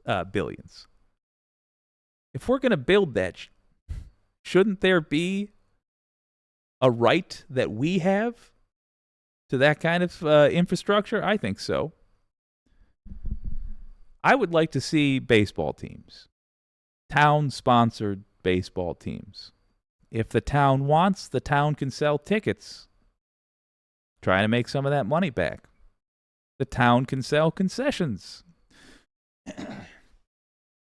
The town can give the concession space to a local business. Just try to get money changing hands in the town. But the point being, you're diverting some of your tax revenue to the people. And you found a fun way to do it. What do you guys think? FG, damn it, now I want Frosted Flakes. Pinkerbell with a great idea, art around town, like they were talking about in Cleveland on Left Past 10. Yes, that's a fantastic idea. Just buying art, literally just buying art and filling up the town with beauty. Absolutely. Logan Hill, free Frosted Flakes for anyone in town. I do like that. Groove Dragon, frosted hemp seed flakes.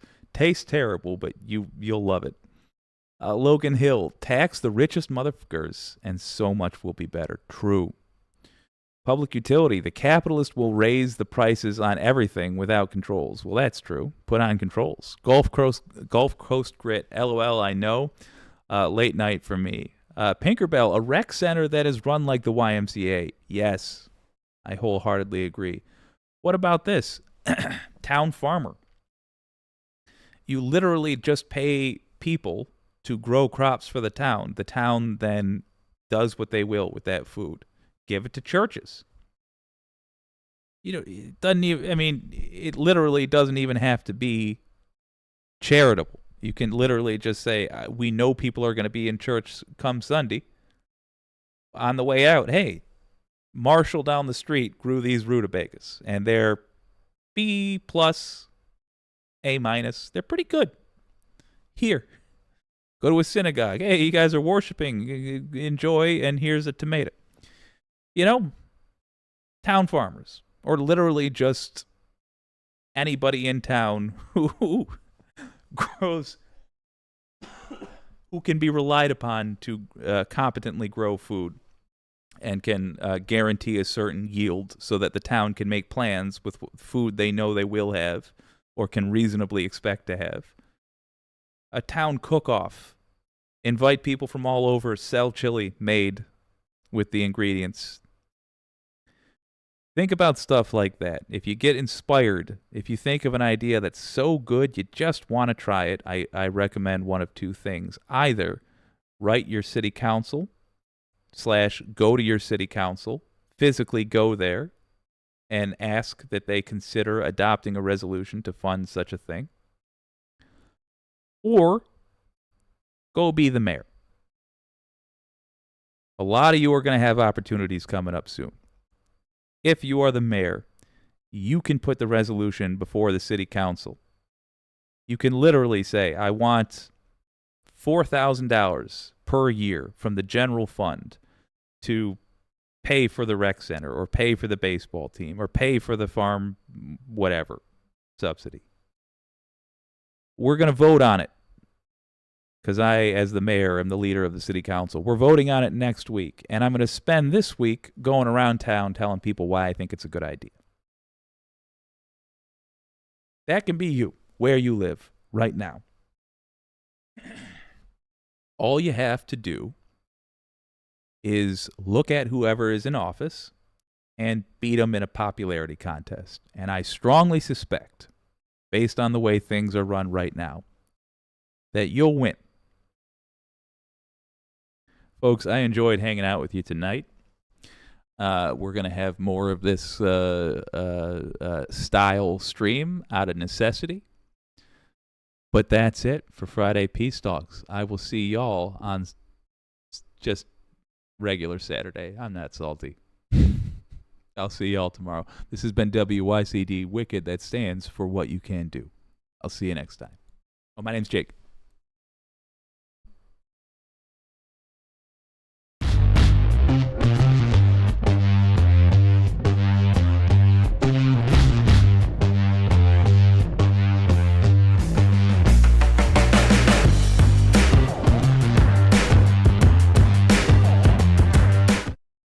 Nope. Logan Hill with the rare bringing me out of the credits.